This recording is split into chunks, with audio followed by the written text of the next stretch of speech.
Blackline Brief starts now.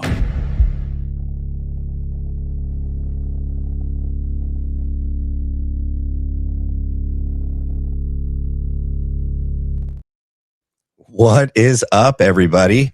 Happy Saturday. Welcome to another episode of the Blackline Brief. I'm your host, Matthew McKim, and I got a great show lined up for y'all today. I know I started a little early. When you get close to it and you're like ready to go, you're like, oh my gosh, 5 minutes. That's going to be a long time to just sit here and like, what else do I have to do? I don't have anything else to do. I'm ready to go. All right, let's freaking go. Hopefully everybody will still get their notifications and they'll filter in as they, get notified. So yeah, let's do it, ladies and gentlemen. As you guys get in and get settled, please do me a favor and hit the like and the subscribe on your way in. If you want to wait until you feel that you've got your value and do it later, that's fine, as long as you remember to do it.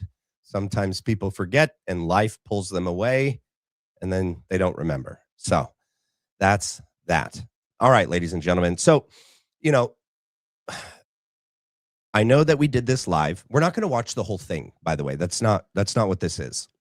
And I have other clips pulled up of things that we're going to like jump back and forth. So it's not just, we are going to be breaking down like key parts of this, right? Like I went back and rewatched it. I've noticed that like Zach Costello was like, I went back and rewatched it. Watching it live, like I said last night, you kind of miss certain things about it. And there was a lot of key things that happened. And I want to touch on that. Last night, I didn't replay any of this, bits from it. I did play some of the funny, standout moments on X.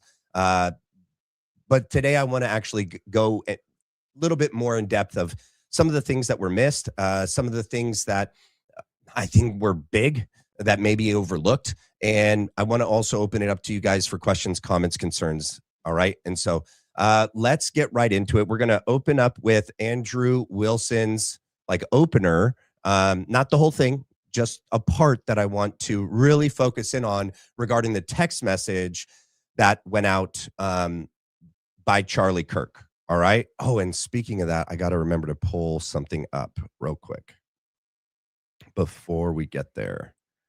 All right, there it is. Well, let me mute this and make sure this is the whole clip. It is. All right, it is. All right, let's freaking go. Here we go. On September 10th, 2025, Charlie Kirk was murdered. Many of you already know a lot about the events which occurred after Kirk's death. You remember the ghoulish laughter, celebrations, and madness we saw from leftists all over, from TikTok invasions, debates, posts on social media, destruction of memorials, and things like this. Within weeks of Kirk's death, a cottage industry began to form, peddling various alternative theories on how he died. What special interest? Okay, so one of the things, I know that was really short. One of the things that stood out to me was how he immediately is talking about the moments right after the assassination where leftists were celebrating Charlie Kirk's death. And in the very next breath and sentence, he then says, and a cottage industry of like podcasters. He's clearly talking about Candace Owens as being like the main one. I'd be included in that, even though I didn't start back in September, but I'd be included in that now. There were others that were already around at the point that were investigating and talking about the assassination of Charlie Kirk. But he pairs the two. And he'll do it again later. He'll say that, and I think it may be towards the end in closing, I can't remember where, we'll see it, that Candace Owens is doing exactly what the left is doing or was doing or has done, trying to destroy the Republican Party, trying to destroy TPUSA, the very thing that Charlie Kirk built. Andrew, I don't know where you've been, but the organization that Charlie Kirk built and the organization that it was in 2025, what it was turning into, is completely different than the organization that Erica Kirk has turned it into today. Since September 10th to today, TPUSA has gone through a drastic like facelift, overhaul, 2.0, totally different. And I think it's very important to point out that had to happen because, well, I don't think it had to happen, but all the people that are there running it, and Israel and the administration, and, all the people that want the war in Iran, that don't want transparency on the, epi files, don't believe that Trump has lied to his entire base. It had to change because Charlie was actually changing the organization. Charlie, well, I mean, he had always questioned like the government and the administration back in 2016 when Trump was in the first time. He wasn't huge. His shows weren't huge on YouTube. He didn't have the presence that he had during this administration. So really the main administration that he was able to question, on his platform as it became as big as it was Biden and Kamala. And so there wasn't an opportunity yet for Charlie to be able to question a Republican administration, even, more so Trump and JD Vance with his platform, because it hadn't happened yet. Charlie had always questioned like official narratives and, the government, but I don't know that he thought he was going to have to question this one. Okay.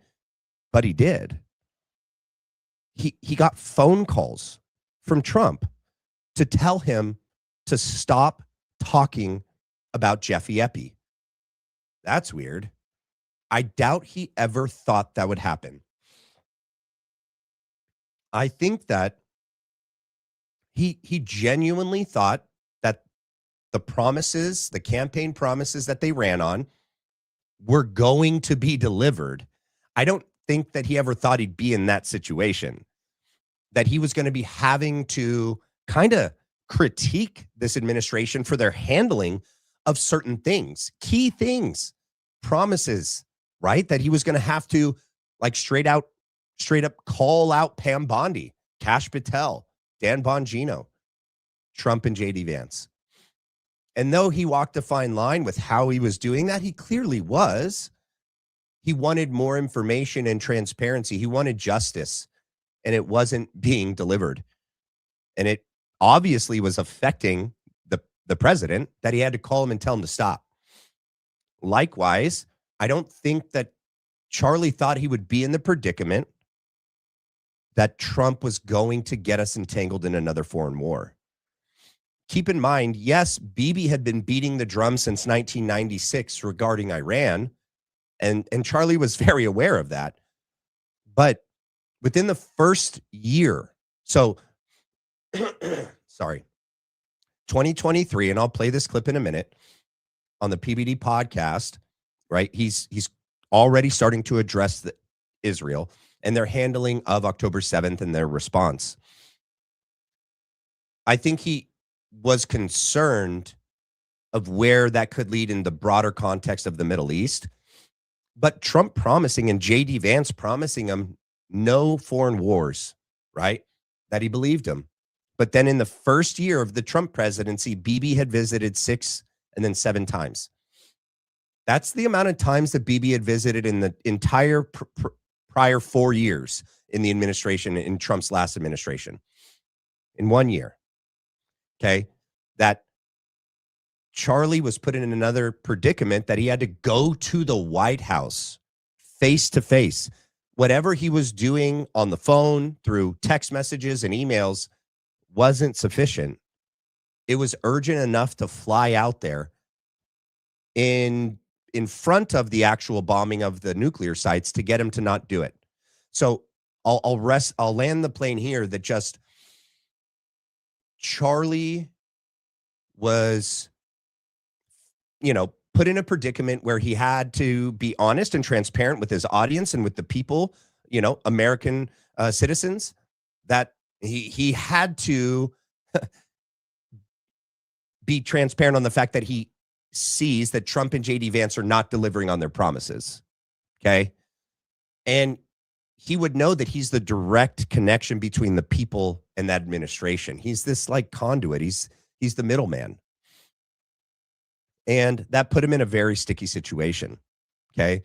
One that I think that it would only have gotten worse as time went on if Charlie wasn't assassinated. And that's why I say that they feel like they had to take him out, in my opinion. And that's why they also had to do a drastic facelift of the organization after the fact. Because everyone that watched and listened, especially the last 6 months of Charlie's life, he was singularly focused on these things: Jeffy Epi, Israel, Mossad, and the war in Iran. Those seems to be the biggest key issues, and they all have to do with Israel. Okay. So another key thing that's going to come up right now is that at minute 3 and 33 seconds, it's so weird that it turned out this way. I didn't notice it until today replaying it. You'll see what Andrew mentions. So we're at 3 minutes and 28 seconds. So maybe I'll just back it up a smidge. Okay. A cottage industry began to form, peddling various alternative theories on how he died. What special interest may have killed him, what nations were involved, and was our own government one of them? Was our own government one of them involved in the assassination of Charlie Kirk? I don't know. I don't really believe in coincidences. I don't know how they could have planned this out. Is it just a very weird happenstance that right at 3 minutes and 33 seconds, he says, is our own government involved in the murder of Charlie Kirk? I don't know. Maybe you guys could help me with that, but it was freaking weird. Okay. See, minute 3:33 seconds. That's right when he says the statement, that our own government may be involved, or, that's one of the theories. Okay. I don't know what to do with that. I'll keep going. Because this was the first nationwide traumatic event in Gen Z's lifetime, the demand for answers was severe and palpable. The leading theory from the conspiracy verse is that Israel worked with the United States government to murder Charlie Kirk. Within a day or two of Kirk's death, Ian Carroll claimed that Israel killed Charlie Kirk, and the conspiracy caught on like wildfire. This theory was built on one misleading piece of evidence: that in his final days, on or around September 8th, Charlie sent a text message reading, "Jewish donors play into all the stereotypes. I cannot and will not be bullied like this, leaving me no choice but to leave the pro-Israel cause." This was sent in the context of a platforming dispute regarding Tucker Carlson. From this scintilla of misleading information, it was speculated that Israel killed Charlie Kirk because he would have successfully opposed the Iranian war. Now, that's a fun theory, and who doesn't like a good, fun conspiracy theory? I like them.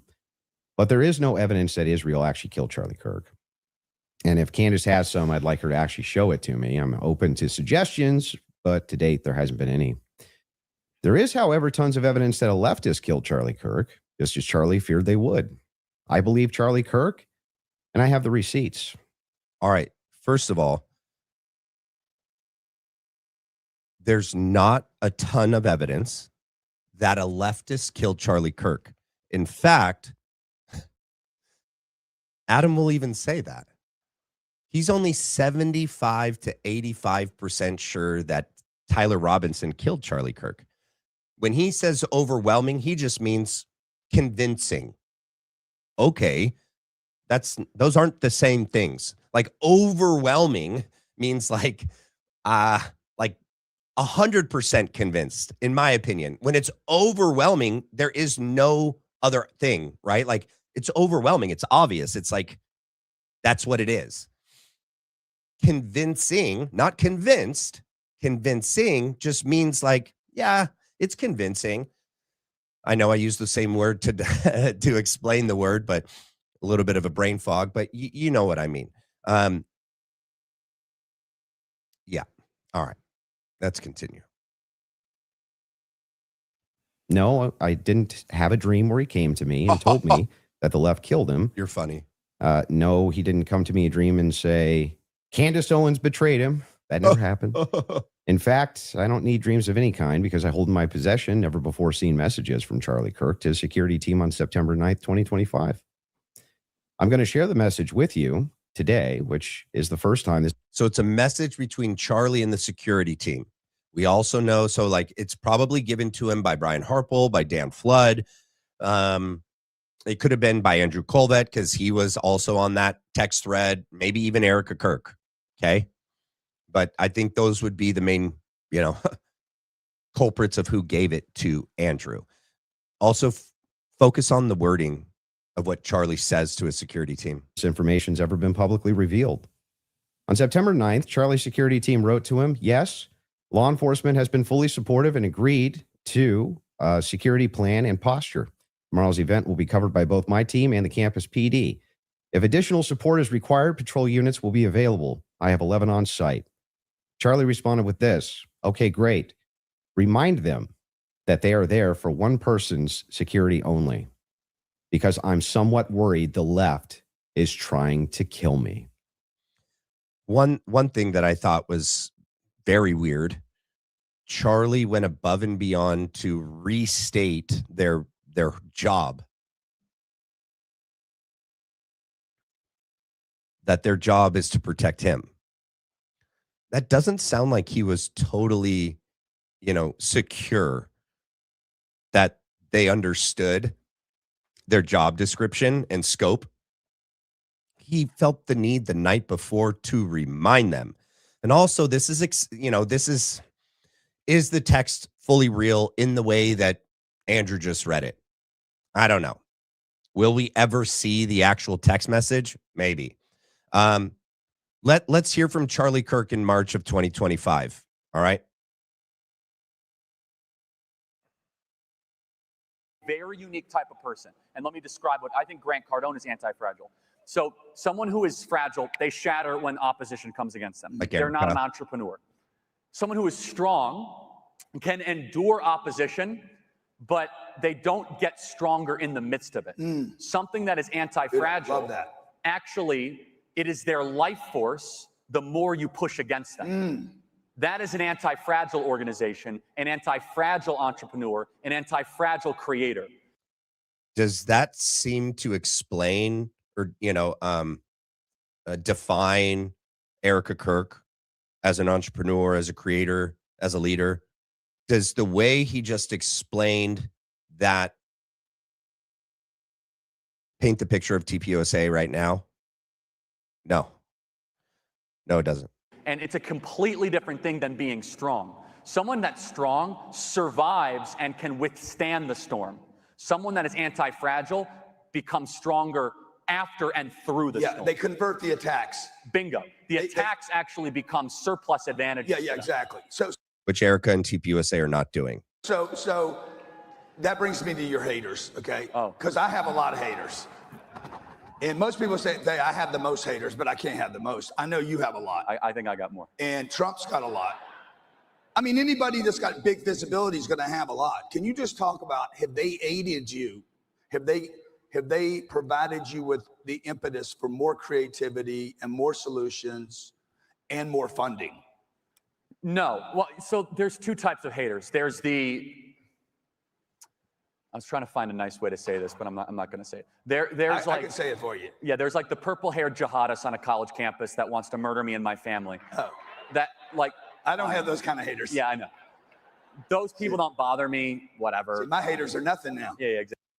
So the left doesn't bother him. Okay. Do you really think something could change that much from March to September, where his last text to his security team is, I'm afraid the left is going to kill me? This we know Charlie said. We know for a fact Charlie said this statement just like this. You know why? Because we just saw it. The text message, we have no clue about the wording, about, if Charlie even sent it, if he sent it like that, we don't know. Okay, but we know that in March 2025, he's like laughing. The crazy leftists coming to me, threatening me, it doesn't bother me. Exactly. They have weapons. We get death threats almost every day. That's part of the game of the space that I'm in. The other type of haters, though, are the ones that are the close proximity ones. And these are the ones I know that had some sort of relationship with me and either betrayed me or deceived me or said that I could not succeed, that is a whole different, those actually get my attention. Yeah. Those get my attention. Not the crazy left.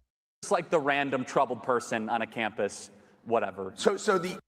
So not Tyler Robinson then? Okay. All right. Just making sure we got it. Let's go here regarding the text message.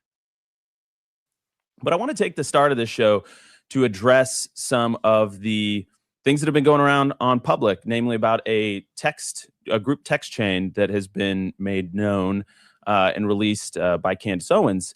And I just want to address it head on because, that was a screen grab that I had shared with people. So it is authentic. And I want to go into it because I actually am really excited that the truth is out there. I first want to say the reason I didn't share that screen grab publicly is because it was a private exchange. And I felt like it didn't necessarily comport with things that were already public. I wanted to not betray my friend's trust in that way. But you or someone near you did yesterday. I mean, something changed. It's okay now. But I did share it with some people in government because it happened really quick. It was, it took 33 hours for 33 hours authorities to get their suspect. And in those first moments, we wanted no stone unturned. Only in the first few moments they wanted no stone unturned. Okay. Wanted to leave nothing unturned. So I shared it with a few people. Don't know where it went from there, apparently. But here we are. So one of the reasons, Blake, that I'm glad to have this now public, it was not mine to share publicly, but one of the criticisms we've received is that we don't care. We're not investigating every lead. We're not looking under every stone, and that somehow we're just like, sweeping things under the rug. And when I say that we want justice for Charlie more than anybody else, I really mean it, and no stone unturned. I mean, I don't know if you want to chime in on that part alone, but I have more to say. Yeah. So it has been so frustrating to have people blow up about this. Yeah. And I've certainly stated publicly, the reason I haven't weighed in on things is I am an eyewitness to events, and they've said, don't. Well, that's weird. Do you remember in the X space when he was asked if, the authorities questioned him, and he goes, why would the FBI question me? And it was either Honest Ash or Charlie's Angels or Muppet Mash. And they were like, because you're a witness. And he goes, I'm not a witness. I'm not a witness to his murder. I'm a witness to his life. Well, that's weird. I mean, you just said you're a witness right there, buddy. And we all know that he was a witness. I mean, what a moron. Comment on things because anything you say can mess that up. Oh, he can't comment on things. But he comments on literally everything on X and on his show. Insane. I don't want to mess up any trial for the person who did this. That's 1,000% right. And I will say I wasn't an eyewitness. I was not there. I flew to Utah immediately. That's weird. He kind of stumbled on his words there. Does he also have momentary amnesia? Does he not remember if he was actually in Santa Barbara? Was there really enough time for him to have gotten the notification that Charlie was shot? Did he make it in time to the airport? Did he pack a suitcase? How did he get there and board so quickly? And he got in the air and he was flying straight to Provo? That's weird. Why are there conflicting stories about that? Were you not in Arizona? Maybe, possibly, flying with Erica on the plane? We don't know. Once again, it's because they don't actually want to answer any questions that we have. And they think that it's just like Candace leveling the questions. Nope. She's just the one with the biggest platform. And she used to have a connection with all of you. Okay. It's like as Charlie used to be the conduit between the people in this administration, Candace has kind of been the conduit between us and all of you. But we would like a lot of things answered, Andrew. The people that loved and still love and followed and still follow Charlie. to be with the family and the team, but I was not an eyewitness. So there's that. But I am aware that in my role as spokesman for Turning Point USA, which is another hat I wear, the things I say, I'm cognizant of the fact that things I say could negatively impact an ongoing investigation. You mean like that the surgeon said that Charlie had a neck of steel, that his bones were just so impressive that it was a modern day miracle, that he hunts and he knows what a 30-06 could do, and it usually just goes straight through. It just goes through everything. Wow. Never seen it. Yeah, no, that was Erica who said that. Andrew lied about that, and Erica was okay with that. It was Erica and Andrew on the phone with the surgeon, Dr. Lee Trotter. But he's so cognizant of the fact that anything he says could sway this investigation and trial against Tyler Robinson. Yeah, he's being very cautious because he wears so many hats. Sure. All right. But I will weigh in specifically on this issue of Israel, because I know there's a lot of fascination. Oh, yeah. And I just want to say that, you know, we have to let free speech be our North Star here. Okay. Charlie was adamantly free speech. Yeah, he was a free speech absolutist. But you know what? Free speech absolutely ends where Candace Owens begins. Everyone can have free speech except Candace Owens. Okay. When you're actually asking us questions, free speech doesn't exist. Okay. So you can ask questions about each other, about other organizations and other administrations. Just don't come asking us questions and expect actual answers, because we're not going to give it. And then we're going to try to get you to stop. Just stop, as Erica Kirk said on Barry Weiss. Okay. So you're no longer free speech absolutists. That died with Charlie Kirk. TPUSA is now about limiting speech. Oh, there's hate speech. Ooh. Oh my gosh. Her speech is actually inciting violence. Whoa, I didn't know that my words were so powerful. I could actually command people to do things. Wow. Oh, but you guys are about keeping up the legacy of Charlie Kirk. You're continuing his legacy, just not that one. Not questioning the government, not that one. Not opposing the war in Iran, not that one. Not asking for transparency and justice for Jeffy Epi, not that one. Huh. What is the legacy of Charlie Kirk that you guys are continuing to hold on to and push into the next generation? What is it, Andrew? I'll wait. And I am not personally going to impugn anybody's character who is asking questions and looking for answers. Just Candace Owens. All right. And I will say that text chain is consistent with public frustrations that he voiced many times. And I know, Blake, you were in the trenches on a lot of this stuff because we were workshopping how we were going to do the tour and what he's going to get asked about Israel.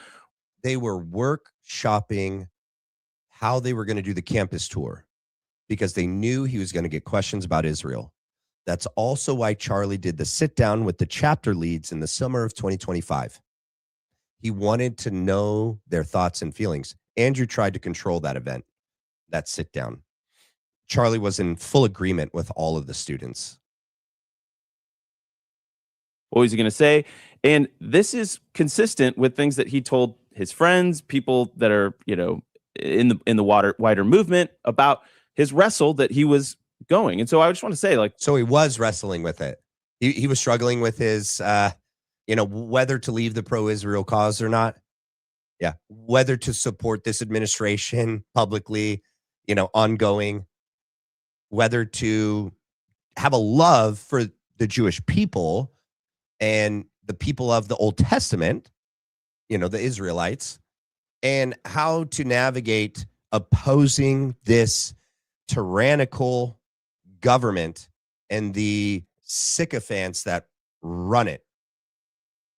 Got it. What is the truth about the way Charlie felt about Israel? Well, it's complicated and it's nuanced, and it was a wrestle that was going on for months. And it's probably somewhere between the Bibi letter and the text Interesting. Well, we'll get to the BB letter in a minute. Okay, dokey. All right. I guess we should play. I guess we could hear this one right now because let's hear what he had to say about it at the time. You know, unfortunately, Rita, I wish that the Israel issue were solely an issue where the left is crazy, but there are some fringe voices on the right that are getting way out of hand on this stuff as well. I'm not sure if this reached Australia, but I was actually accused this past week while I was offline for a Jewish holiday by Candace Owens of being complicit in the assassination of my friend Charlie Kirk. I kid you not, that is literally what she accused me of. It's literally not what she accused him of. Just about the pressure and lying about it after the fact.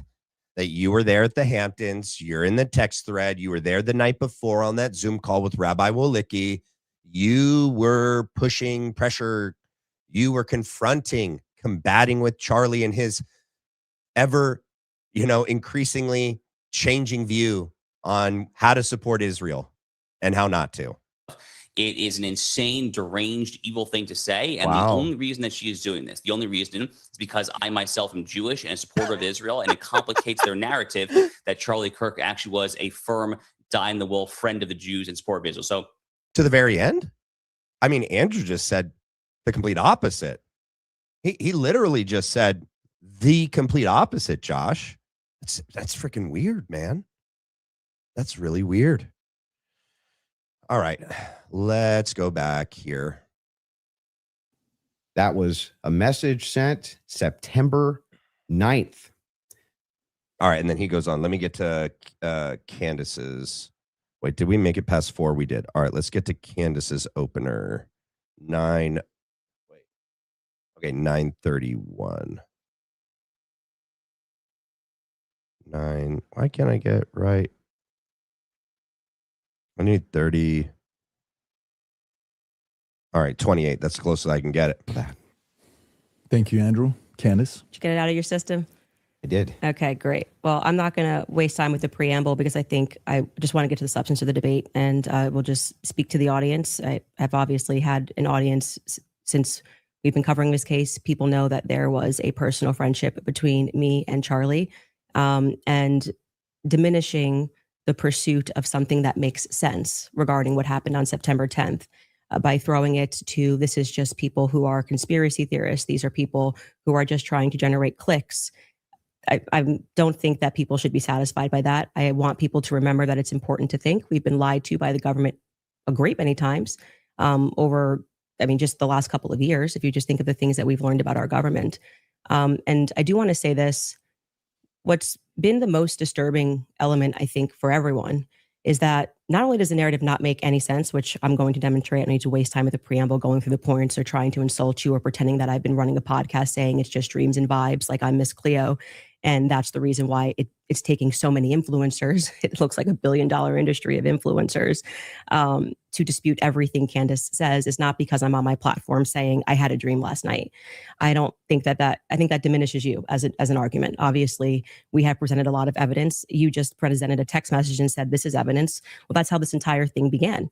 You're talking about how Israel got into the conversation. It was because immediately after Charlie died, one of the first things we saw was this push to make us all think and remember how much he loved Israel. It's because the prime minister of Israel, who's fighting like a 27-front war, felt that he needed to come do a little mini tour and to be, strangely, to state that I did not kill Charlie Kirk when nobody was having that thought that I can remember. Nobody. Until then, it's like we weren't thinking that. But now we are. He was going, I wonder if Bibi Netanyahu killed Charlie Kirk. And so let's look at that. This one. Joseph Goebbels, the Nazi propaganda minister, said that the bigger the lie, the faster it will spread. Well, somebody has fabricated a monstrous big lie that Israel had something to do with Charlie Kirk's horrific murder. This is insane. It is false. It is outrageous. Charlie Kirk was a giant, a once-in-a-century talent who defended freedom, defended America, defended our common Judeo-Christian civilization. Oh. Charlie loved Israel. Loved it. He loved the Jewish people. Loved it. He told me so in a letter that he sent me just a few months ago. One of my greatest joys as a Christian, he said, is advocating for Israel and forming alliances with Jews to protect Judeo-Christian civilization. He encouraged me to make the case directly to the American people about how vital Israel is to U.S. national security. That's not true. I've read the 7-page letter. I also question that the finished product that we see is the product that was delivered to Bibi. I believe that Charlie did write him a letter. I'd love to hear John Mappin or someone besides Rabbi Wolicki, someone besides Bibi Netanyahu, besides James Cadiz, somebody objective and impartial, to tell us the contents of the letter before it made it to Israel. Because I doubt that they're going to allow it to be released if it had any real strong, critiques.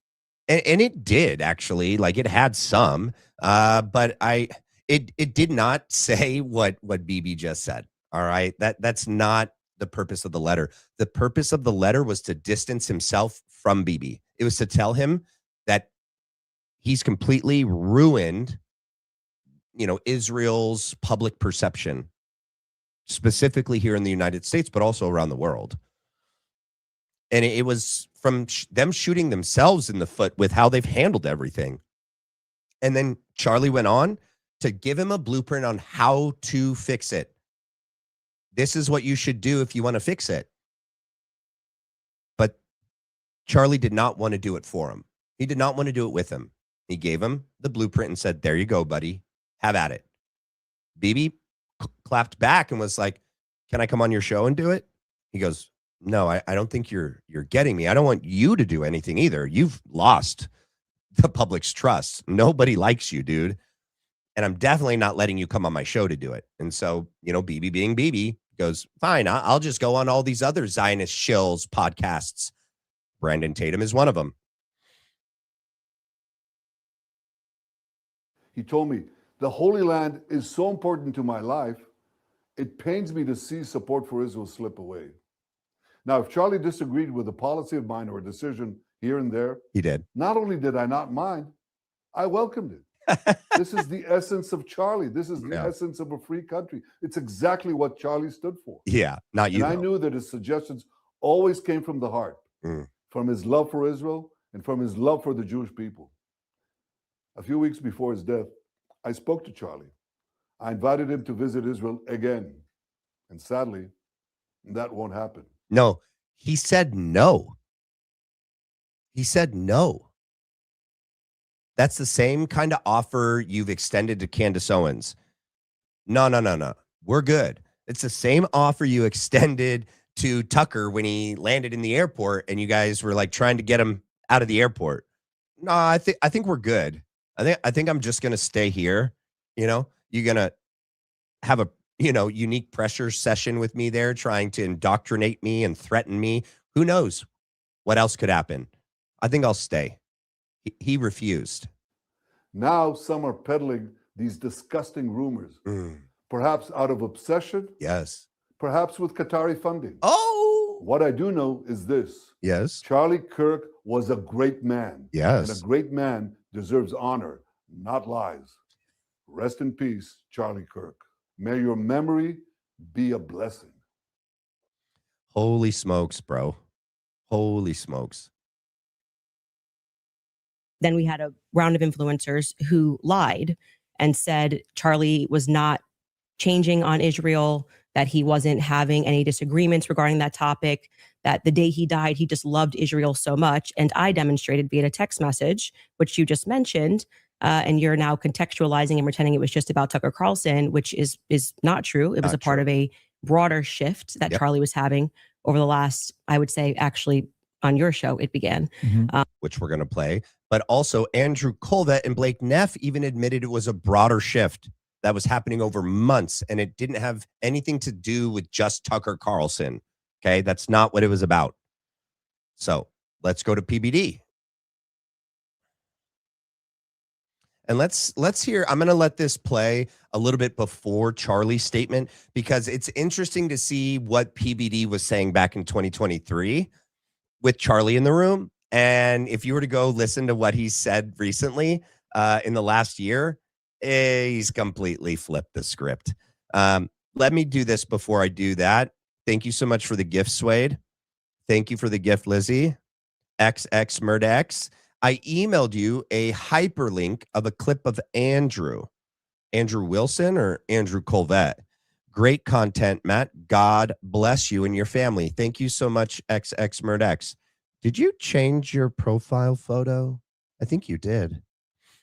Jane Seth Rupert says, what's the date of the clip of Charlie on stage? That is the 10X conference with Grant Cardone, and it was in March of 2025. Okay.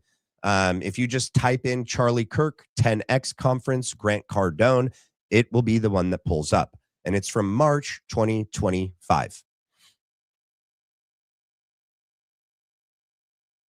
So let's play dark. Did you need something like this for you to create a war? Talking about Bibi, talking about Israel. To the point where the re-election percentage of a president goes so high when there's a war so you can get re-elected? Maybe. Is it because the amount of chaos you learned in 2020, the elections was so chaotic, so it increases the chance of you being able to win another election because the more chaotic it was, you can tell people what we're going to be doing and they're already accustomed to it. Maybe they'll be more open-minded to it. Maybe. Is it because maybe even on the other side for me that I think about Netanyahu and Israel? First of all, who has the best secret intelligence in the world? Mossad. You mean to tell me? No. You mean to tell me these guys have been that low-key underground for a year, built a city like the one in Israel, and they trained their guys to go in and how to break into homes and how to take people hostage? And you're telling me you didn't know? Seriously? And Egypt comes out. By the way, the story came out. It's like, well, you know, we told them, we warned them that something was taking place. Another story came out about Egypt. Rob, if you tell me what page it's on. Then they said they didn't. They're going back and forth. Yeah, and then they're saying they did. You're like, so make up your mind. Did you know or did you not know? So what is really going on? So then I go a layer deeper, and I'll turn it over to you. Is, okay, did Israel almost, you know, because I'm talking to this other guy, and he says, I said, you realize what happened in 2014? He says, yeah. I said, 2014 when they, you know, the three girls were kidnapped, and then, you know, whatever happened, raped, travesty. Horrible. And then Israel comes back and kills 2,000 people. He said, it should have been 20,000. It should have been 200,000. So I said, where are you going with this? He says, well, listen, here's what I'd like to see happen in Israel. What's that?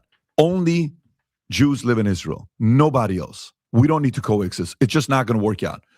Is this a way for Netanyahu's legacy to be he eliminated Hamas? Is this his way for saying, now I got the war, I got the card, I got the, you know, get out of jail card for me to go straight up 100,000 on the blockade of Gaza Strip, 300,000 reservists you put up there. Now we're going to go groundwork. We're going all freaking out because the world gave us the permission to do so. Is that what it is? I don't know. I just keep continuing to have a lot of questions the more I think about it, because so these guys are coming up. So what, are we going to have another 9/11? And they're going to come and do what? They're going to go into your community. What are they going to target next? Where are they going to go next? What's going to happen next? Oh, can we? It's not a big deal. It's never happen again. Well, that's what we thought it was never going to happen. 9/11. Before 9/11 happened, nobody thought 9/11 was going to happen. Yep. So I just have way too many questions that makes me think about what the motives are. And if we go dark, I'll put all those things out there. Yeah. How did these guys not know this was taking place? So I've been to Israel many times. The whole country's a fortress. When I first heard this story, I still had the same gut instinct that I did initially. I find this very hard to believe. I've been to that Gaza border. You cannot go 10 feet without running into a 19-year-old with an AR-15 or an automatic machine gun that is an IDF soldier. Right, the whole country is surveilled, and so let me just kind of go through this. We don't talk about Israeli politics very often, and most Americans don't know this. The last 9 months, Israel was on the brink of civil war. It's not an exaggeration. This judicial stuff, there were hundreds of thousands of Israelis taking to the streets because Bibi Netanyahu is basically redefining the Israeli constitution. That's not an exaggeration. Right? Does that sound like Charlie likes and respects Bibi? Bibi? No. It sure doesn't, okay? And that he agrees with what he's doing with that democratic country over there? No. Rewriting the Constitution? No. On the brink of civil war? No. Pretty much he believes they allowed this to happen if not much worse, and helped it to happen. Okay. So supporting the people of the book, right? Israelites and the Old Testament being part of, our holy scripture and feeling that responsibility to support the Holy Land is different for Charlie than his criticisms and his critiques and him not supporting Bibi and that government. He distinguishes it. Right? He said the judicial branch has too much power. There were protests planned this week against Netanyahu, where they anticipated tens of thousands of people to take to the streets. That's all gone, Patrick. Netanyahu now has an emergency government and a mandate to lead. I'm not willing to go so far that saying that Netanyahu knew or there was intelligence here, but I think some questions need to be asked. Was there a stand down order? Was there a stand down order? 6 hours? I don't believe it. Israel's decided new. Look at Adam, dude. This dude is such a snake in the freaking grass. If this is such a plant, like an intel, like Mossad agent, if I've ever seen one. He's taking freaking notes. He's writing things down. He is not agreeing like Vinny has been and like PBD has been. Look at how he's looking at Charlie Kirk right now. This dude, not a good guy. He should probably be investigated to find out, did he go tell Miriam Adelson? Did he go tell Bibi himself? Giving him a heads up before this aired or before they found out, hey, we want to let you know before you find out some other way. This is what, Charlie Kirk just said on our show. Besides New Jersey, when I took a helicopter ride from Jerusalem to the Gaza border, it's 45 minutes. Wow. 6 hours. They're live streaming the killing of Jews. Did somebody in the government say stand down? That is a legitimate non-conspiracy question. The whole country is the IDF. The whole country is. Yeah. And you're trying to tell me that they're going to concerts and kibbutzes and schools and by reports 6 hours. Let's say it's 3 hours. That's suspect. Go ahead, Rob. It's also not like a right-wing reporting. This is from the New York Times. The long wait for help as massacre unfolds in Israel. I can't think of a more liberal news outlet than the New York Times. And by the way, I'm actually very pro-Israel. So let me be very, so I'm not exactly. Well, I think we all are. No, I just want to make sure my position is clear here. But so Patrick, there are other explanations. It's possible that the Netanyahu government was double-crossed by bad agents. Okay? That's dark, but it's not as dark as what we're talking about. Okay? Another aspect is that Netanyahu might have traitors in his government, like legitimate traitors that have infiltrated. I was texting with some senior people in the IDF, and they said, Charlie, can't say too much, but let's just say the same problem you have with the left in America, we have here in Israel. So there's something to think about. Just something to think about, right? Is that maybe there's some people within those intel agencies that aren't as sympathetic. Or maybe, Patrick, maybe they might have gotten a tip. They might have gotten whispers, but no one thought it would be 1,200 Jews dead. That's a potential, right? Because here's the essence of it. The essence is this. This is the closest thing to the Holocaust that any of us have lived through. But the fact is now Bibi and the Israeli hard right government has a mandate. Oh, I got to be careful the way I say this. They're going to try to ethnically cleanse Gaza. Yep. I mean, I don't use that term lightly, okay? They're talking about basically removing 2.5 million people from there, okay? And honestly, they have a mandate to go seek justice and revenge. They do. There is this idea that they need to have a truce or a peace treaty. That's morally crap after you see women and children. And I can't let him finish that statement because he says, what happened? Oh my goodness. And so, sorry. PBD, he should answer some questions, my man. Since October 7th, which is when I began asking myself more questions about Israel as well. And so, when all of these things happen in the immediate aftermath, and then I drop a text message after everyone is denying that, Tucker Carlson then comes out and confirms the conversations that he had with Charlie. Megyn Kelly then comes out and confirms the private conversations that she had with Charlie. people then begin to ask a reasonable question, which is, why are we lying about this? If they were forthcoming with that and they had said, hey, yeah, Charlie was starting to ask questions. I think after October 7th, it's reasonable that people are starting to re-examine our relationship with Israel. We wouldn't be here today. But it has been lie after lie after lie, debunk after debunk after debunk. Yes, I did share that I had a dream that Charlie was betrayed. It's not a dream anymore. It's a reality. I look at what the organization has become, the people that they are partnering with, the lies that they are telling, the extraordinary people that they're sending out to say that I hadn't speak to Charlie since 2018, and it begins to look like a conspiracy. And just as a historical fact, that entire term was created by the CIA to gaslight people after the assassination of JFK. So it's not exactly one that makes me nervous. Like calling somebody a conspiracy theorist is essentially saying that they demand further answers and they're not accepting the Fed slop. So I'm grateful that you came today. I don't need to, like I said, take cheap shots and discuss your manner of debate or your strategy. And I'm also grateful that you shared that you had that text message today, because everybody watching knows that I have been demanding not a debate, just an open conversation with Turning Point USA. They should be here. It shouldn't be you in that chair. It should be the person that took Charlie's place, maybe Erica Kirk, maybe Andrew Colbert. He's a spokesperson. And rather than doing that, they send us another influencer. So let's see how it goes. What a good opening statement.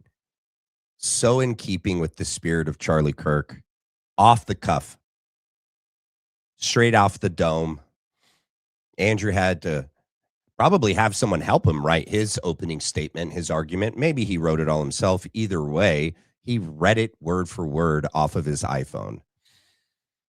The quality and the difference between the two, even though they're sitting feet apart, the distance is massive. Not even clear, not even close to on the same level. Why wouldn't Erica Kirk and Andrew Colbert hire someone like Dave Smith? Okay, I get it. Like they don't like Tucker and Candace Owens. So that would have been my first go-to. Like if they really wanted to be, in keeping with Charlie's legacy, if they needed someone to teach the next round of, the next crop of talent at TPUSA how to debate, especially on campus, why not Candace Owens? She's the most seasoned. Okay, they hate her. They're not going to do that. Well, one of Charlie's last things that he did in the summer of 2025 was he personally asked Dave Smith to debate Josh Hammer on his stage. I don't think you could have found a better person to teach the next crop of debaters than Dave Smith. Dave Smith is much more the quality of human being of Charlie Kirk than Andrew freaking Wilson, who's literally the opposite of everything Charlie stood for. So, yeah. There's a couple other things I want to show. I wonder if this is, how long is this one? Let's see.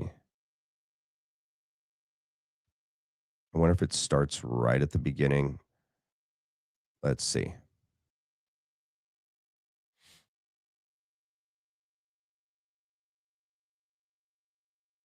As you guys just mentioned regarding free speech, it's good that you finally showed a bit of fight this week with respect to, drum roll, Candace Owens.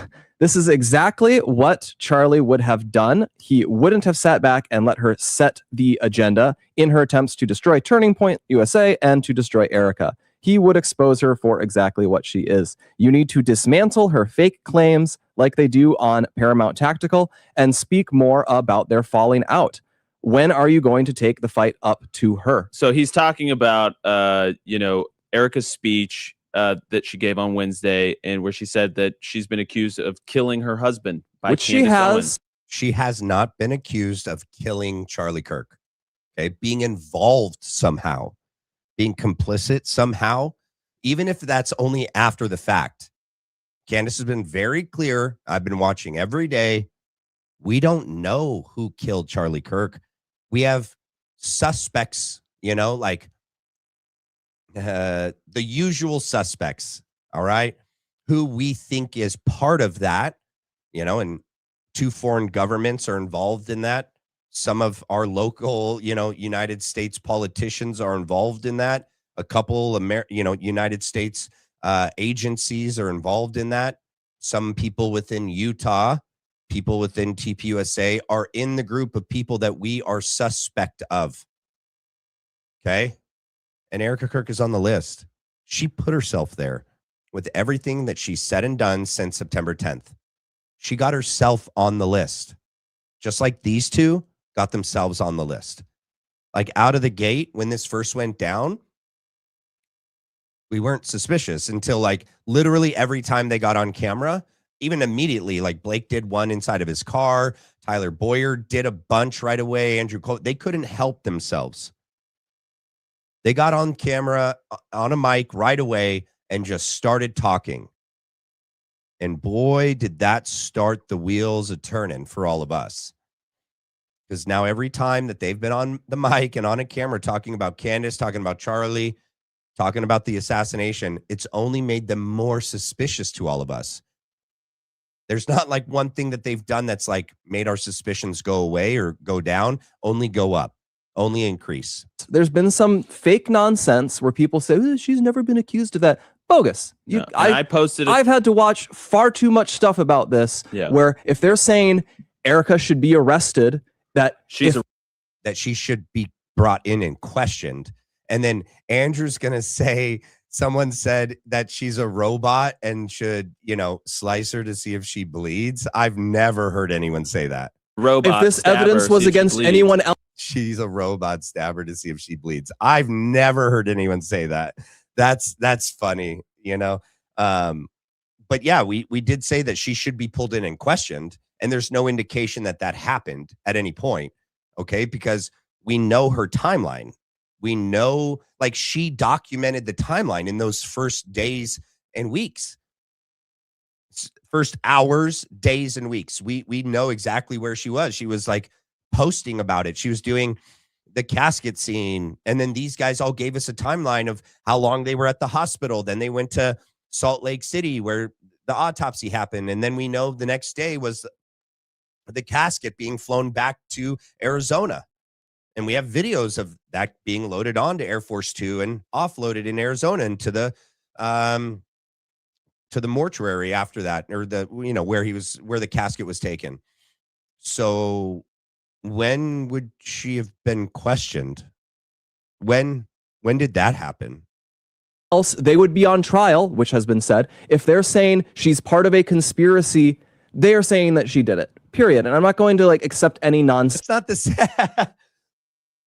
So then he backs up and he goes, okay, so actually people are just putting forward that she might be part of a conspiracy that's all connected to the assassination. And he's like, I'm not going to accept that that's different than saying she killed him. It's 100% different, because that means that we just think she's part of this broader thing. Look at Andrew. Look how displeased he is with Blake right now. Look at his face. Oh, Blakey poo. Sense saying otherwise. Correct. Yeah, and so I posted a screen grab where Candace was talking with a former employee of mine and saying, my first question ahead of the December 15th meeting that they had in Nashville is going to be, why did you murder your husband? So I posted that, and I think that's what Pete is referring to.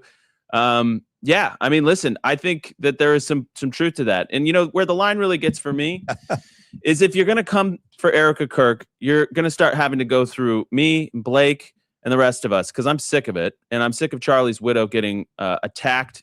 Charlie's widow. Are we going to have to go through Andrew and Blake? Oh, no. What are we going to do? Senselessly. And that's it. I'm sick of people. A ton of these people trash Charlie right up to the point of his death. And then I'm sick of people who are trafficking in lies and presenting themselves as his best friend when they hate his organization, hate his wife, hate the people around him, hate what he fought for, hate the Jews. Oh, wait, hold on. Let him finish. Jews, hate everyone. And hate the Jews, hate everyone. Okay, buddy. Why'd they start playing music and they don't leave? And they come out and they just deal in lies and manipulation because they think that'll make them rich and get clicks. There's a person named, and it's so funny because I learned about this story this morning and I was like, who? Her name is Vivian Kubrick. Oh, okay. Yeah. All right. We're done with that one. Let's go back. Well, actually, there was one. I forgot to play this when it came up when we were playing Bibi Netanyahu. This was another thing he said pretty early on. In focus now. Prime Minister, you have your own memories of Charlie Kirk. Please share them. Now, listen to Bibi and tell me if you think he actually is convincing. Okay. And then keep in mind that in 2023, Charlie pretty much just said on PBD that he doesn't like Bibi. He doesn't trust Bibi. He doesn't respect him as a president and what he was doing with the country and to the people over there. Well, Harris, before I do that, I have to say that we're just heartbroken. Oh, you look it. Myself, my wife, my family, my son actually, on his 2019 visit to Israel, had lunch with him. His son had lunch. That's part of him remembering Charlie. You know, when Charlie came, he had lunch with him. Oh, okay. Great. That sounds a lot like Erica Kirk's memorial speech. And his wife, Erica. We're shattered first. Shattered. As human beings, because a great human being has been taken from us. Was an extraordinary friend. He said, he wrote me a letter on, here it is. On May 2nd. Look at the letter. This year. It's right here. He said, one of my greatest joys as a Christian is advocating for Israel and forming alliances to defend Judeo-Christian civilization. Why does he only read that one sentence? Ask yourself that. That's the same one that he, spewed out when he was like, hey, we didn't do it. I know it looks like it, but we didn't do it. It wasn't us. It wasn't me. It wasn't me. See, I wasn't there. It was the one-armed man getting off the elevator.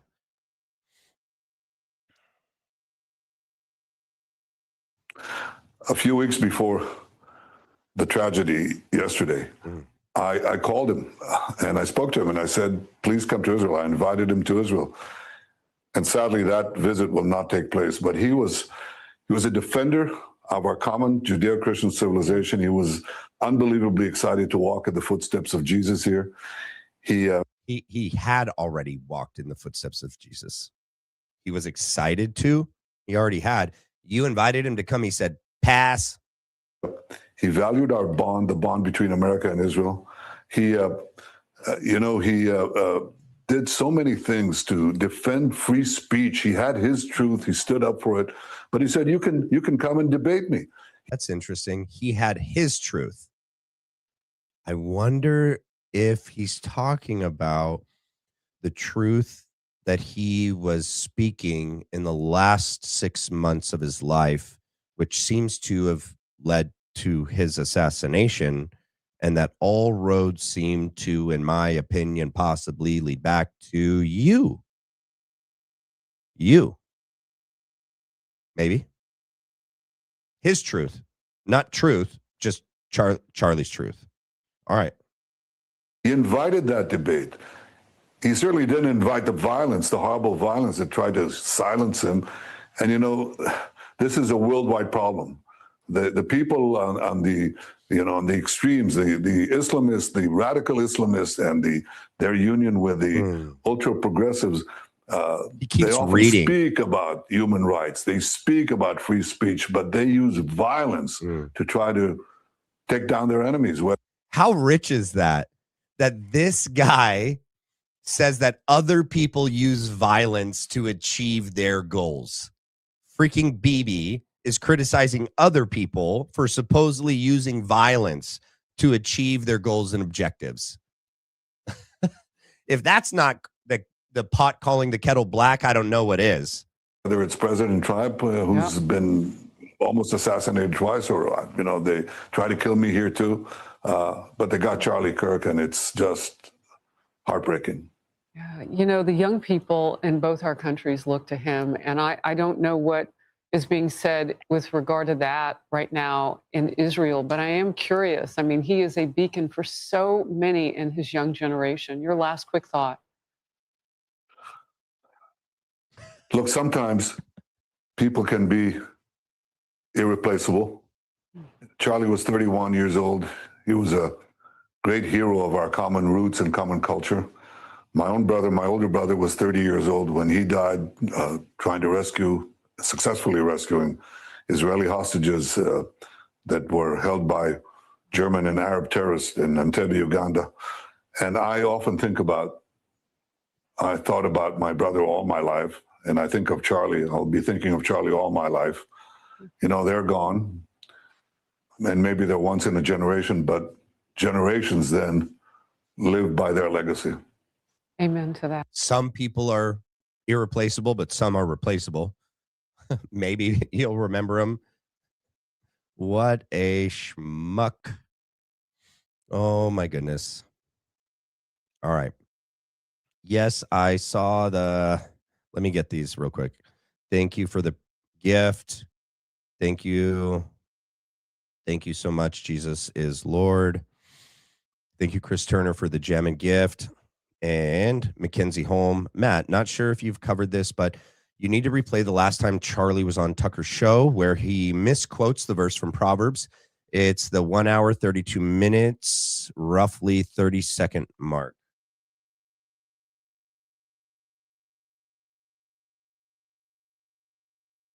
All right. I'll look at that, and we'll probably add that to another show coming up. Thank you for that. Curiosity, are you between 0 to 100? What is the likelihood that you think Tyler Robinson shot Charlie Kirk and killed him? Based on the evidence right now, I don't know. I'd say 75, 85%. Candace? So overwhelming for you means convincing. And when you say convincing, you just mean about 75 to 85% convinced. So is that really convinced and like really overwhelming? Sounds like you're pretty unsure. I think for beyond a reasonable doubt, it has to be like 95 to 98, right? Beyond that. So not that. Okay. 0%. 0%. I'm at 0. So with what we've seen in terms of the evidence, Me too. I'm at 0%. So not only, that maybe somebody was behind him as a patsy influencing him. You're not even saying that he didn't even shoot Charlie Kirk. Right. I would, if you said, was he involved that day, as I have consistently said on my platform, I would say, yes, he was. I don't know what role he played, but as the shooter, 0%. Do you have any evidence for it? For what? My percentage? The fact that he didn't shoot and kill Charlie Kirk. Yes, which I'm hoping we're going to get. They don't actually get to all of it. So we can do it. All right. And that's kind of what we're going to do and boy, do I look red. I mowed the lawn today and boy, did it take a long time, and it was sunny and I didn't wear my hat that I usually wear and I am red. So that's why I look a little red. Yeah, I do. That monitor's better. This one, no good. Okay. So evidence that supposedly puts Tyler Robinson on the roof. All right. We have the rooftop surveillance footage of the Losi Center. And you guys could tell me if you want me to pull this up, the different things as I talk about it. I think we've all seen it. So you know what I'm talking about when I talk about the Losi Center rooftop video, the ant, as Donald Trump put it, the basically useless piece of surveillance footage that he said on September 12th, where you cannot tell who that is. You definitely do not see a rifle either. And you do not see him pull a trigger. You do not see a muzzle flash. You do not see recoil. And you don't see a rifle when he gets up and runs and jumps off. Okay. And there's no positive ID from that surveillance footage. All right. The other pieces of footage from that day are like still photographs from, other surveillance cameras. They were from inside the parking garage. That's the dude in the shorts and the maroon shirt and the hat. You do not know who that is. There's no way to ascertain that is Tyler Robinson. In fact, I think the opposite. You can rule him out by height, build, complexion, and just like how he looks. It doesn't look like Tyler Robinson. All right. Looks like some other white male.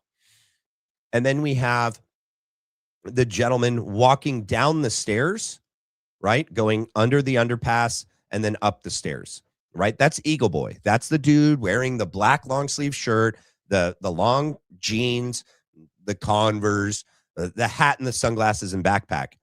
You also can't tell that that is Tyler Robinson, but what I think is it is not Tyler Robinson. And I don't think that's the same person from the parking garage footage. The person in those surveillance photos seems to have like a darker olive complexion. Yeah, maybe Israeli, maybe Egyptian. I don't know. Maybe French. Okay. Dark black hair, thick, a totally different build than Tyler Robinson. And they say, how do you know that the maroon shirt dude is the same dude in those photos? Oh, they have the same shoes. They have the same shoes. Oh, okay. So that's our level of police work and investigation in this day and age in 2026. We're just looking at shoes. Did you do shoe samples and like impressions? Did you have Tyler Robinson put the same shoes on and step on something? Do you have an impression from that day? No, not even that. Just they're the same kind of shoe. Do you know it's the same exact shoe? No. Did Lance Twiggs positively ID Tyler Robinson from those surveillance footage? Nope. Yeah, that looks like him. Looks like him. That's as good as it got. I can't be 100% sure, but it looks like him. He's got shoes just like that. He has pants, but not those pants. I've seen him wear shirts, but not that shirt. He's got a hat and glasses, but not those glasses and not that hat. Also, the other piece of evidence that supposedly puts him on the roof is the stupid screwdriver. The screwdriver is the only thing that can physically actually put Tyler Robinson, because it supposedly has his DNA on it. But cross-contamination happens all the time in FBI and ATF labs, like literally all the time. You know, whether they're using the same vial, the same syringe, gloves, desk, whatever. Cross-contamination between different objects happens all the time. So they could have been testing the towel, they could have been testing the Dremel tool or the rifle. And then when they then test the screwdriver, probably last, that's the best way to do it. It's the best way to ensure cross-contamination. Then when they test the screwdriver, what do you know? Whammy. Tyler Robinson's DNA is on the screwdriver. There's too many questions about the screwdriver. It's initially reported by local and national news who have police sources. That's who they're referencing. They're citing a direct police source who told them within the first 24 hours that screwdriver was located and found next to the rifle in the woods. But then they realized they had an issue when they, thought that maybe the surveillance footage wasn't going to be clear enough to really, drive it home that that's Tyler Robinson. They needed something to put Tyler Robinson on the roof. Well, what do you know? There you go. Officer Bagley had a fully charged Axum body camera that died 27 minutes after being activated. That body camera can hold a charge 10 to 14 hours. They don't stay on from the moment you put them on your chest. You activate them when you're on a call or you're interacting like on a call or with someone and you need to activate it. And he activated it after the Big Bang. And 27 minutes later is when he makes it onto the roof. And it just happens to die right as he gets onto the roof after he's, looks at the impressions in the gravel, but before he finds the screwdriver. While Alan Robinson, a different plainclothes, federal agent, state agent in Utah, is up there who Officer Bagley never identifies, never asks for identification and proof of ID. He's got a badge on his chest on a chain hanging from his neck, and he's got a sidearm. Oh, I guess you're a cop. Yeah, sure. Come with me. Come up here onto this crime scene. Yeah, sure. Why not? How do we not know that one of them or both of them or someone else dropped the screwdriver on the roof? During cross-examination, Officer Bagley was questioned by Catherine Nestor. When you figured out that the Losi Center was the location of the shooter, and you went to your, you know, video surveillance viewing room and you were looking at the tape and you watched the shooter climb on the roof and take a nap and then jump off. Did you go back in the video? Did you go to the point when the person jumped off and then you guys came on? Or sorry, that would have been forward. So after the person jumps off, but before you and Alan Robertson, so before Officer Bagley and Alan Robertson make it onto the roof, did you guys look at that period of time to make sure that nobody else went up there? To make sure nobody else lobbed a screwdriver up there? No, you didn't. Officer Bagley is not a very good investigator. He didn't find it important to determine if anyone else was on the roof from the moment Eagle Boy jumped off and the moment they came up. Also, we don't know that they went back over the surveillance footage from before Eagle Boy got up there to see if it was dropped any time in the weeks leading up to it. You know, maybe by a maintenance guy, since we know that, you know, a local reporter on the ground, Kelly Raybon, found that a red and black screwdriver is the exact set that they use on that campus. What do you know? But we'll never know. They did not go back over the footage to see if it was left up there in any previous time. So, you know, positively IDing Tyler Robinson as the person on the roof, as the shooter, it just never happened. But because of the 1102, which is in the state of Utah, you're allowed to enter in hearsay in a preliminary hearing. All of what we saw in the probable cause affidavit and the charging document and any court filings leading up to the prelim and then during the whole preliminary hearing, it's literally just mainly hearsay. Okay, because we have the hearsay of it's literally the prosecution's conclusions based on evidence that they reference. We don't know that the text messages were verified, that they actually pulled metadata from them. They just say that. They just say that they reference the text messages from being as being from Tyler Robinson to Lance Twiggs, that he confessed to this.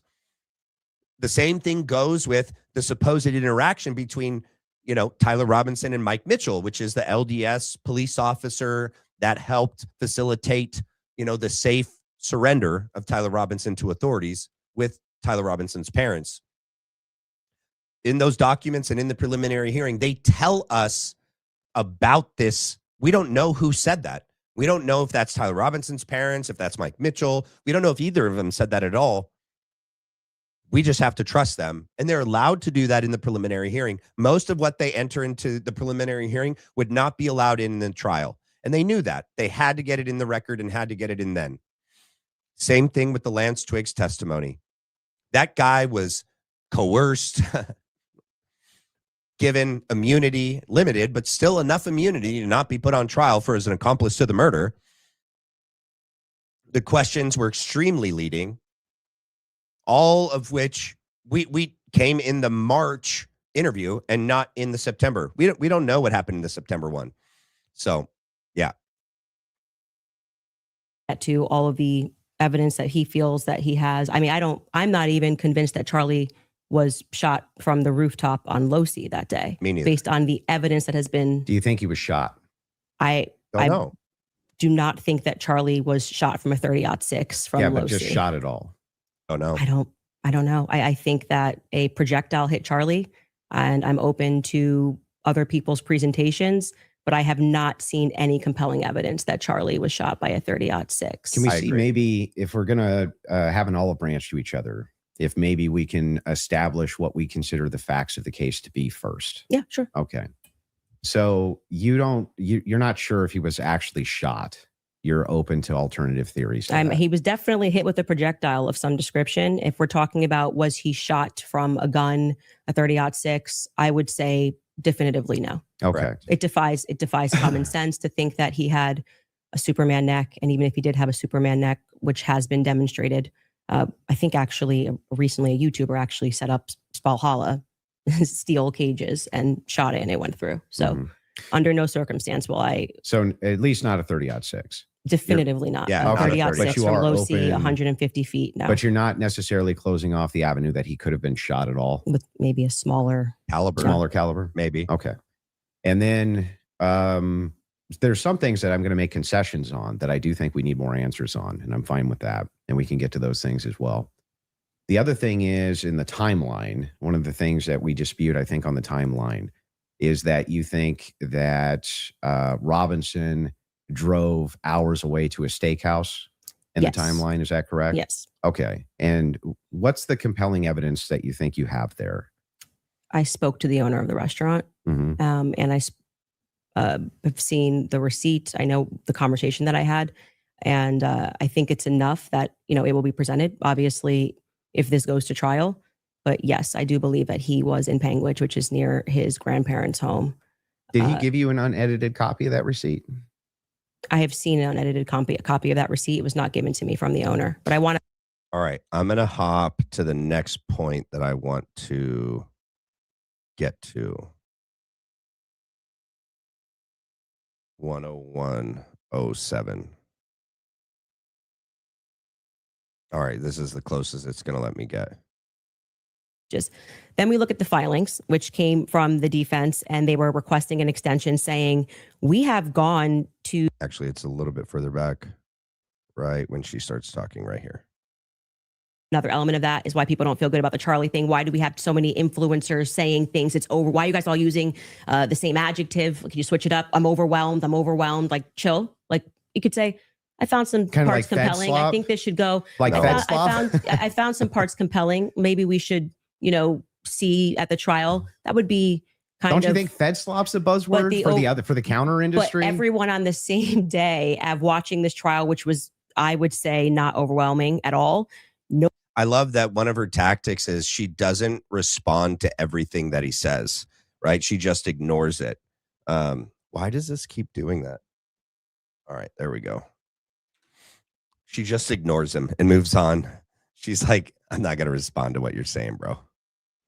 Nobody came in medium, right? No one came in like there were some interesting aspects. This was a little suspect. But I do think it's enough to go to trial. They all came in like they were passing away and we're going to die from being overwhelmed. Well, they're trusting their intuition. Okay. Well, actually, in that scenario, they're looking at the preliminary hearing and have a reaction to it. It wasn't their intuition. But like I said, parking aside, just getting to the substance, parking aside, just a general intuition that sometimes might be second messages. Then we look at the filings, which came from the defense, and they were requesting an extension saying, we have gone to the prosecution and we have requested all of this stuff in discovery. Yes, you are saying that you took Lance's phone, okay, and that you collected his phone on September 11th and that you sent it off or whatever. You took a picture of the text messages and we are being given these text messages to review. Crucially, Kathy Nestor said, I have not even been given access to my client's phone during this hearing. She said, I haven't even been given access to my client's phone. She can't tell you, as a part of their discovery request, it's not enough to say to me, Candace, I just got a text message from Candace. And I say, I didn't send that text message. Maybe that's what her client's saying. We don't know because we're not at the trial, right? And to further drive this home, on the first day of the preliminary hearing, the prosecution tells the court that as of June 18th, they had given over all of the evidence that they had up to that point as of June 18th, that they gave over 100% of what they had as of June 18th. But imagine everything they had from then to the beginning of trial. And they said, well, by the time we get to the end of the trial, we'll give them the rest of what we have up to this point. The rifle, the phone, so much was left ungiven to them intentionally. So that's why they asked for extensions. They should have gotten extension. Maybe he didn't send those messages. Could there be someone who logged into his Discord? Yes. Could there be someone who logged in to his Apple? George could be sending text messages right now. We are married. He has every login that I have. And remember, he's up for a death sentence. So if I'm able to sow reasonable doubt with common sense, he may come during the trial and when they actually have to address these points, say, I did not write those messages. I was here. Lance, my boyfriend, was logged into my phone, logged into my Apple ID and my iCloud sending messages. I know that we have the capability because my husband does it. He has the capability to send messages from my phone. It is not convincing to the public when, for whatever reason, the FBI combined with the SBI, it was not the prosecution's fault. They made that clear during that hearing, would not allow them that discovery request to be able to see where did that message come from. Because you're saying my client was here, right? I want to know if that message actually was generated from his iPhone when he was waiting to retrieve his, rifle, hoping that the pooch doesn't have a bad sniffer. And that's the thing with all of the evidence, you guys. All of the evidence that's been presented thus far is we haven't been shown the proof of its validation. It has been just a trust us, bro. And they keep continuing to say, well, do you really think that the prosecution they'd present evidence that they don't have validation for? Yeah, because they're probably working on the validation between then and now, right? By the time that they get to the trial, they're going to have Cellbrite, Israel, NSA, FBI, ATF, CIA, State Bureau of Investigation. In my opinion, these are my opinions, that by that time they could have made anything that they want to. But if they would have had it at the time, why wouldn't they have shown that? They say that there's metadata. They say that they use Cellbrite to pull off the phone, the data off the phone. They say that there's GPS taken from Tyler Robinson's car. They tell us that this stuff exists, but they don't use it in the trial? That's weird. Why not? Oh, well, they don't need to. They just need to meet the really low bar of probable cause. Yeah, but it doesn't look like they did. I know that side says that they did, and who knows that, Judge Graff may just grant it anyway because it's looking at everything in a light most favorable to the prosecution. Right.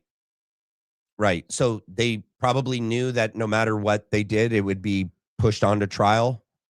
But yet maybe there's a chance that Judge Graff is not in on it. And then they risk the chance of it not meeting that bar of probable cause and not going to trial. Ugh.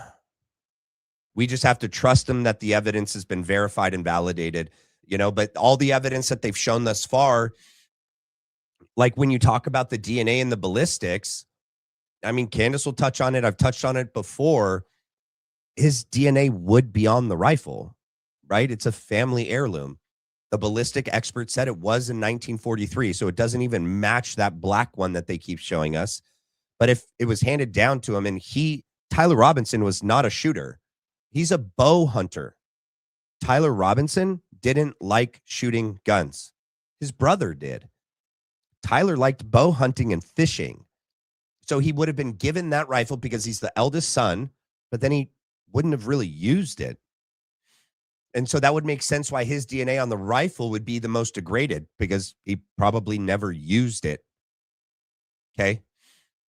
And DNA on the towel and the Dremel tool could have been on there from any time he's touched that towel and in the house or apartment, anytime in the, in the past. And same with the Dremel tool. He could have been dremeling a piece of wood, but his DNA would still be on it.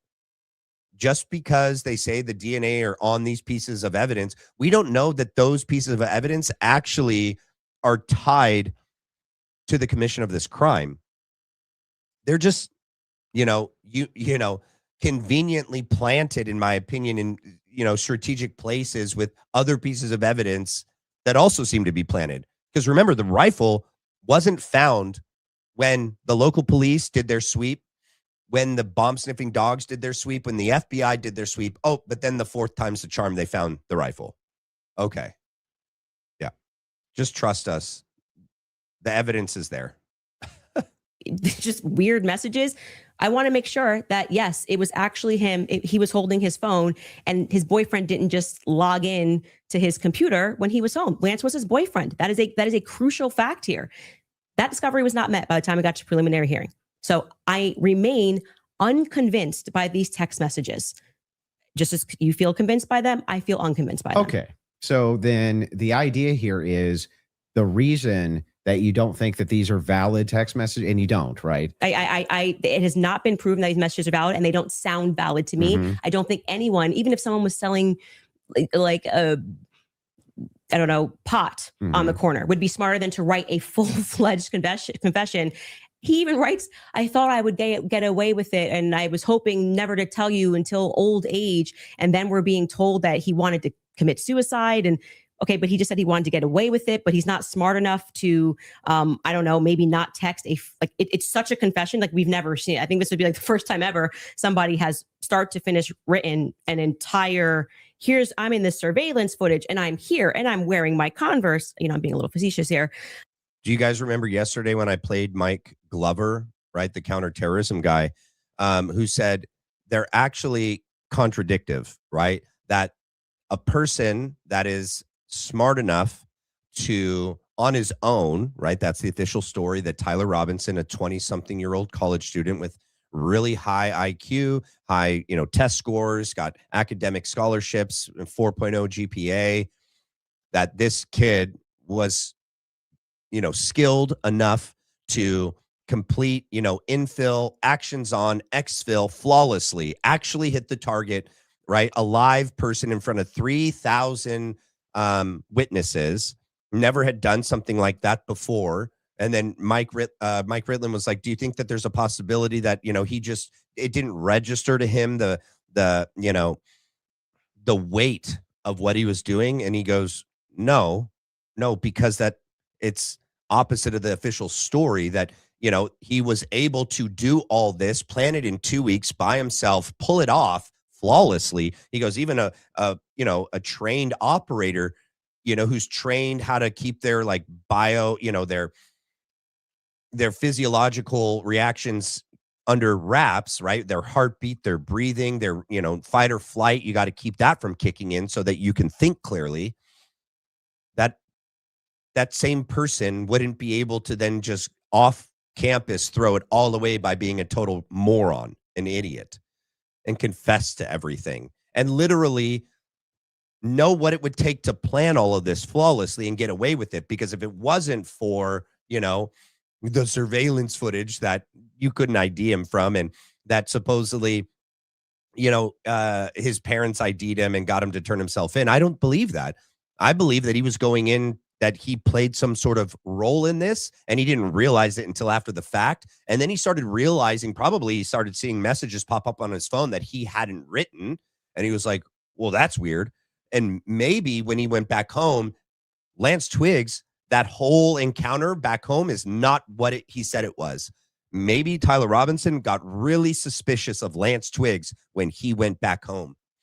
Maybe Tyler started seeing things and hearing things when he went back home from Lance Twiggs that made him realize, oh, I think that they were going to plan, put this all on me. And that he probably worked with Mike Mitchell and his parents to go in to try to get a deal and to tell his side of the story. We don't know. But a person that is smart enough to supposedly pull all this off is not a person dumb enough to then, after the fact, put everything down in writing, write a note, tell his roommate about the note, text everything that exonerates the roommate, but then only implicates him to all of these key factors, right? The aggravating factors came from the text messages, right? Because his political and religious views, it was hate, just too much hate that couldn't be negotiated out. Premeditation, I had planned this for weeks. Lance Twiggs, I didn't know you did this. Like, how long you been planning this? Those text messages read as a perfect script written by an FBI agent or some agent that wanted to make sure they hit all the specific boxes that actually ended up being like where all the charges come from. Those 7 charges that Andrew couldn't remember one.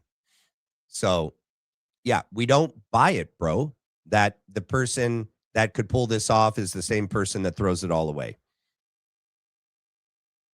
But it was a little ridiculous. It didn't pass a sniff test for me. You have kids and you love them more than anything. I do. If it was the case that you thought that your kid was innocent, wouldn't you be out telling everybody and their brother that you thought that they were innocent? And also, wouldn't you maybe recant and say, hey, I didn't actually he didn't actually confess to me. He didn't actually. None of this happened the way that the state is presenting it. What would have prevented the parents from testifying? Well, two things I can answer that. And if you watch my show, I keep telling you it's not vibes.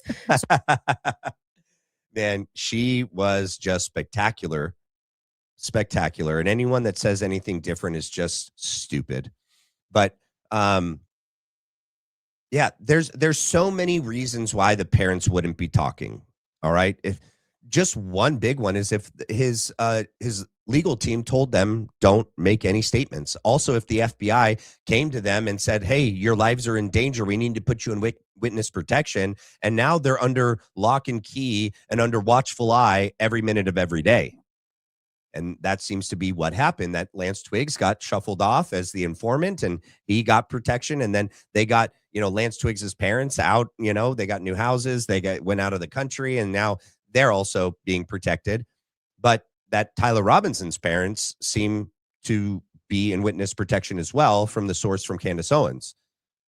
But also if, the legal team tells them you don't say anything. Don't say anything because it could hurt your son's chance at his presumption of innocence, at a fair trial.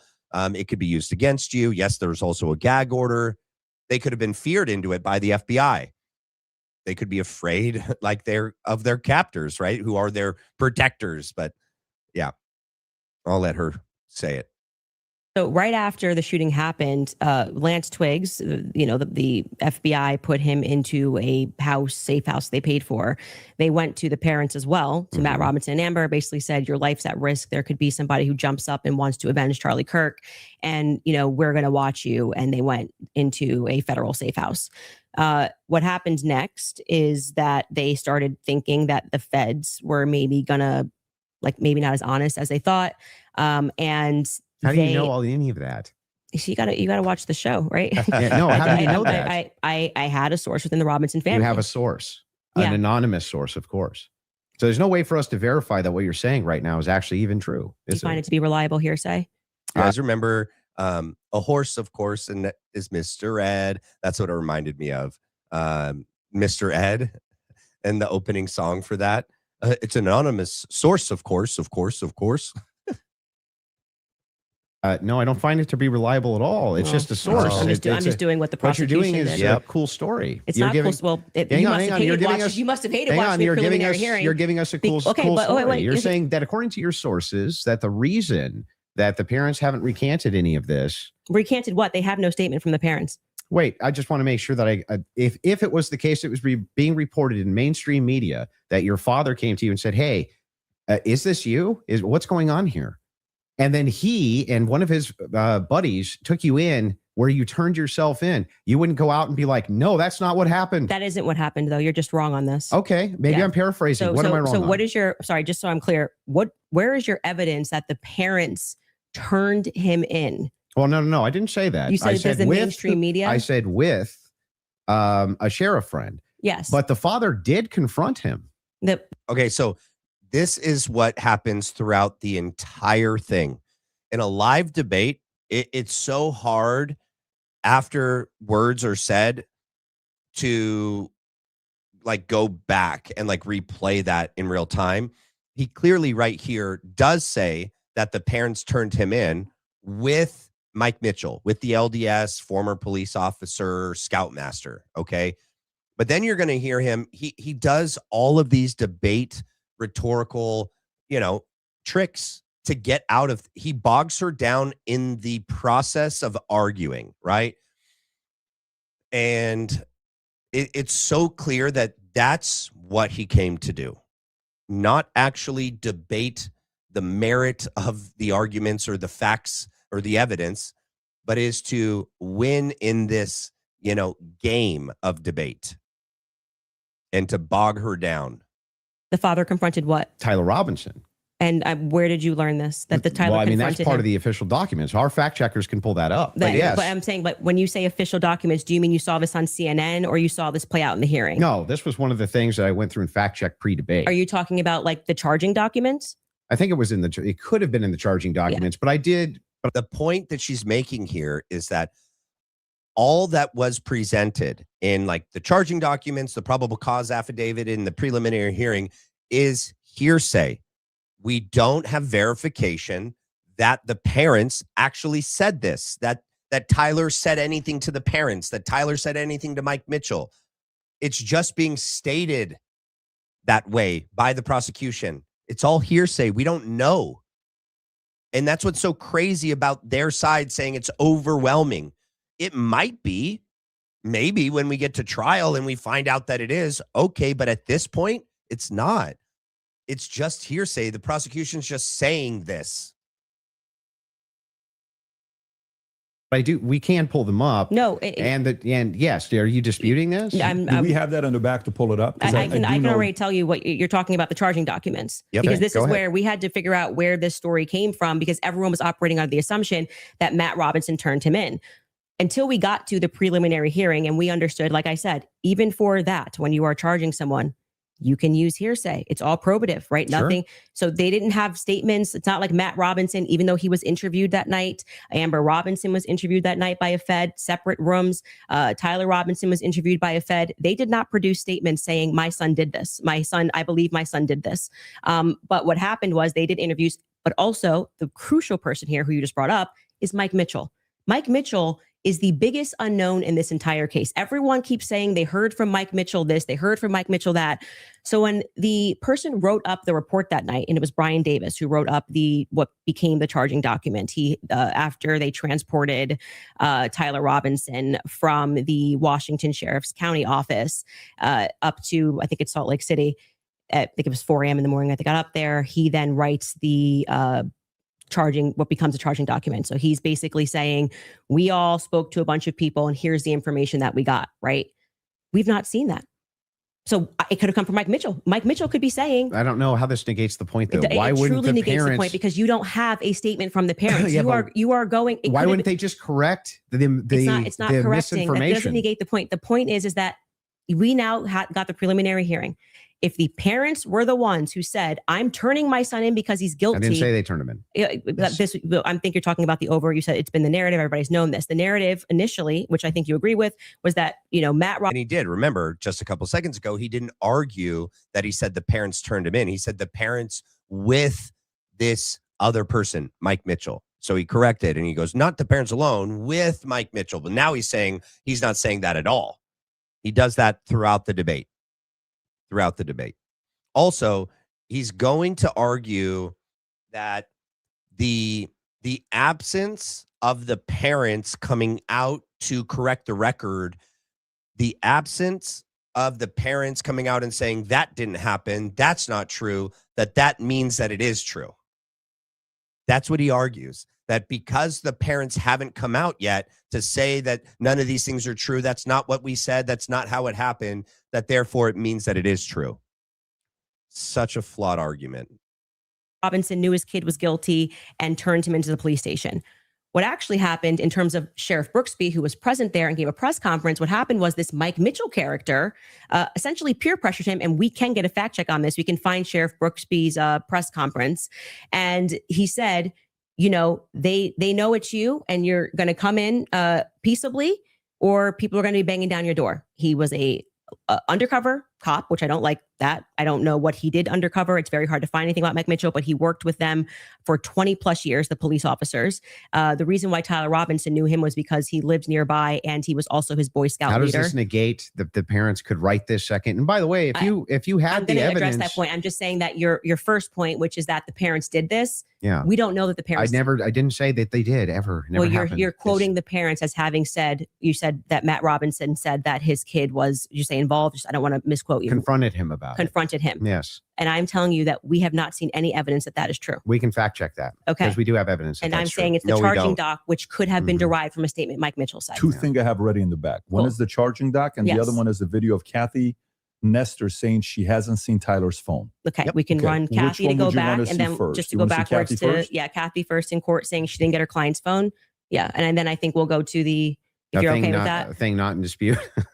These are all things that I'm not even disputing. Okay, so we don't have to show it. We never get to the thing that I am disputing. Well, I was just providing an answer. We were coming back in from a break because you were talking about the text messages, something that you felt was concrete. So it was just my rebuttal to you that it's not concrete because they haven't had a chance to actually answer that. And she didn't even get to see your client's phone. So that's effectively, again, the state saying these messages are real. You don't get the discovery on these messages just yet. She will during trial. They will actually get discovery on the messages. That would make their case fall apart if it was the case that they weren't able to actually pull the data off the text messages? Do you think the prosecution would go to court with fabricated text messages? It's called winners and losers. They may not be fabricated, but by the way, as what they are saying, like I said, if there was somebody logged into his phone, they may not be fabricated. That's the point. So let's get to the they just could be somebody else. The parents fact check.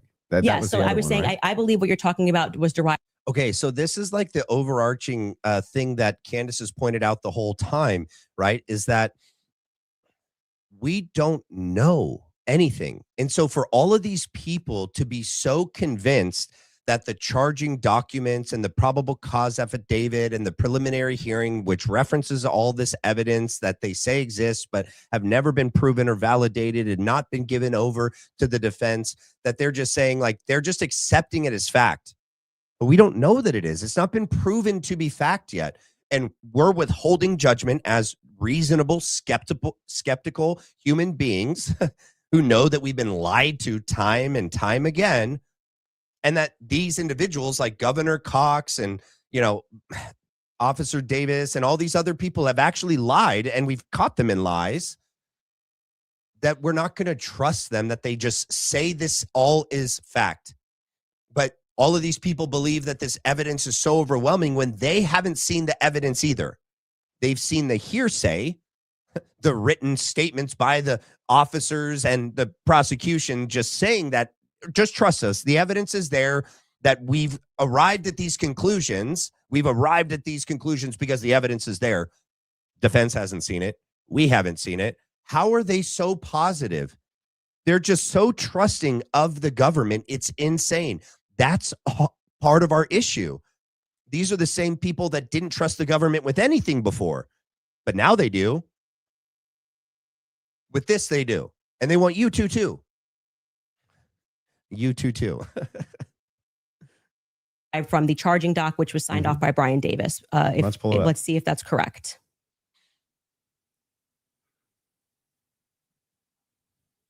What are we looking at Robinson's mother explained that over the last year or so, I'm sorry. Can you zoom in a little bit? Is this the charging doc? I can't see it. Robinson's father reported that when his wife showed him the surveillance image of the suspected shooter in the news, he agreed that it looked like their son. He also believed that the rifle that police suspected the shooter used matched the rifle that was given to his son as a gift.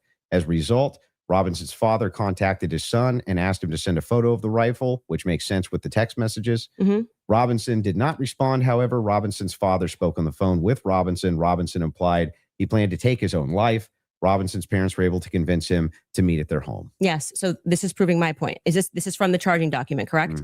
Yeah. So what I'm saying to you is that 3 people got interviewed on that night.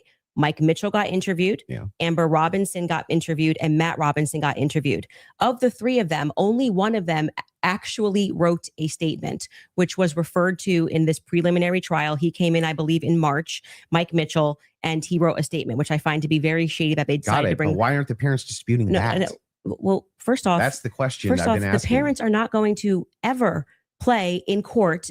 Play to the cameras in court when they have a legal team that is going to be advising them not to speak to the court because your son could go to prison forever. They're playing to some. So notice that again. So he wants you to believe. She makes such good points, and then his response is just this. Then why wouldn't the parents say otherwise? Well, there's many possibilities as to why the parents wouldn't say otherwise, but that doesn't prove your point that these are legitimate. And yeah, it's weird that Mike Mitchell and a lot of the individuals were initially interviewed back in the fall of 2025. But like Lance Twiggs, Mike Mitchell is brought in March of 26. And that's when these key crucial pieces of evidence that are being used in the prelim occur. This written statement by Mike Mitchell occurs in March of 26. the interview with Lance Twiggs that they play in court happened in March 2026. That's weird. Why would they need to redo what they already did last year? Yeah. Somebody else who's your source? I'm not going to address that. They're playing to someone else who's your source, but won't go publicly tell the media this is not true? Well, what I did not say to you that. I just said I have a source. So I want to be very clear and take it from somebody who is involved and permanently sued.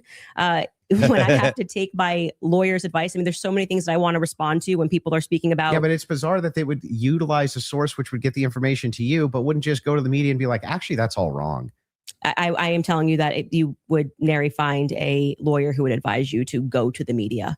This mother, especially when your son was up for death. If I thought that my kid was in any way, shape, or form this is such an anecdotal piece of, this statement. Okay, great, Andrew. If you thought that your kid, you would do this.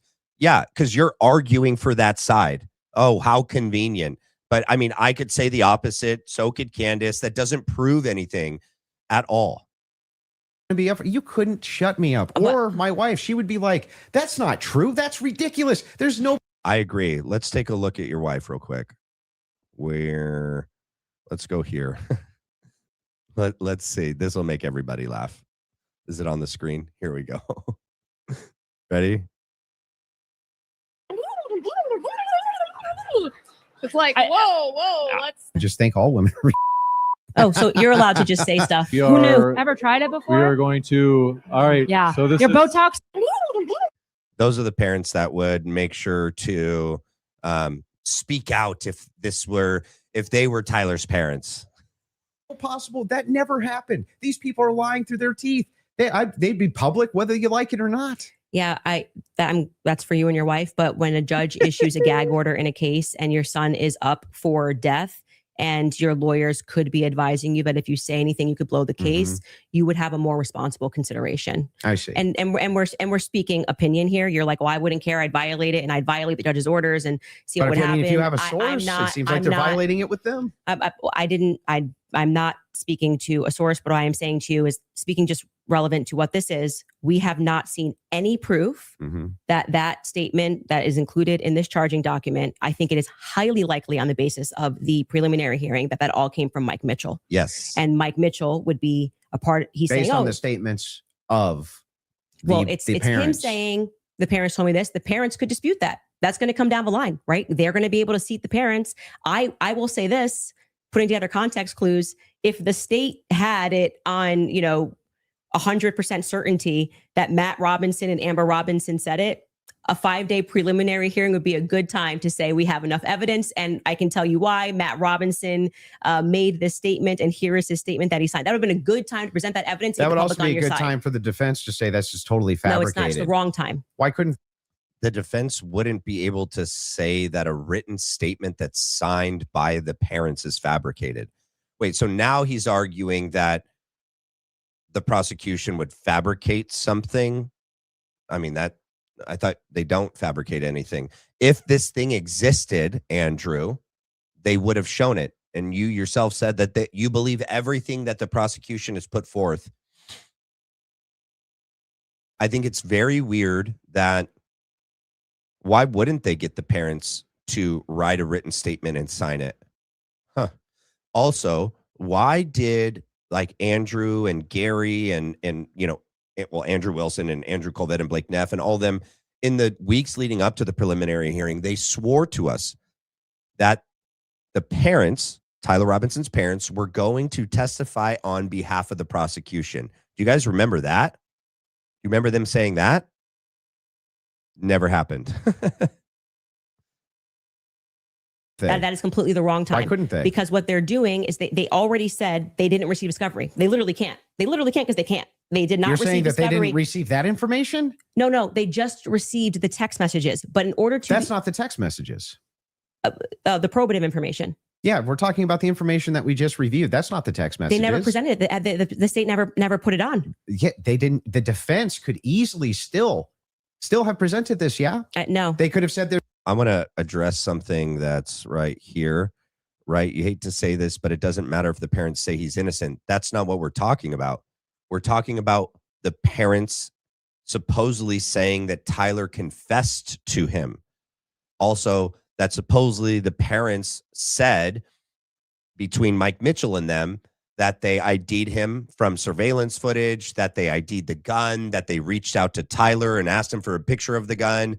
This isn't just them saying he's innocent, right? That this is the prosecution saying that the parents said and did all these things and that Tyler confessed to them. If those things happened, why wouldn't they have been, recorded or written down and had it signed by them and presented in the preliminary hearing? Also, yeah, like when you give official statements, you also can't lie on them. And if it ends up coming out that you lied on them, you'd get in trouble. legal trouble.